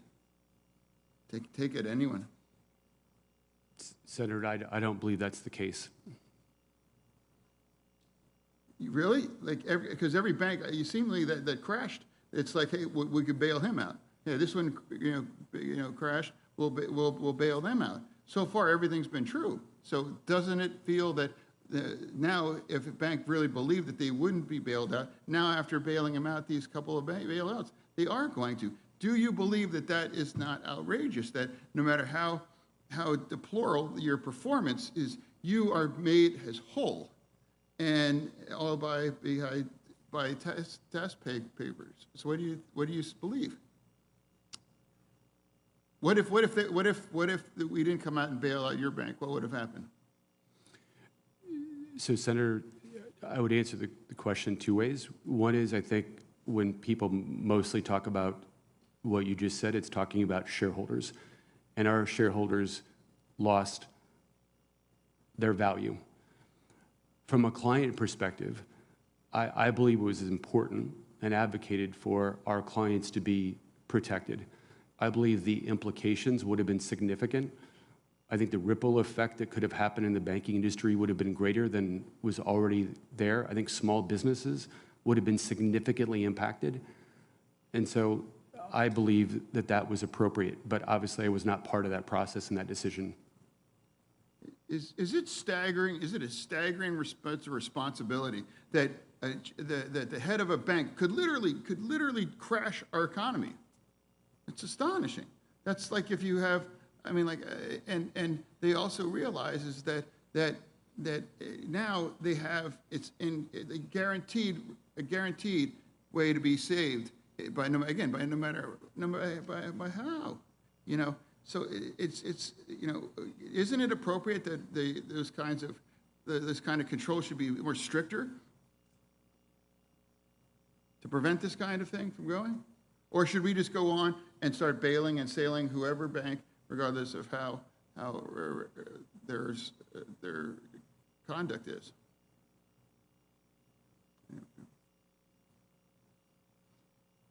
You know, I'll give you an example. The Republicans want to give a work requirement for SNAP. You know, for a hungry family has to have this kind of penalties, or there's some kinds of working required. Shouldn't you have a working requirement after we sail your bank with billions of your bank? Because they seem to be more preoccupied than SNAP and requirements for works for hungry people, but not about protecting the taxpayers, you know, that will bail no matter whatever does about a bank to crash it.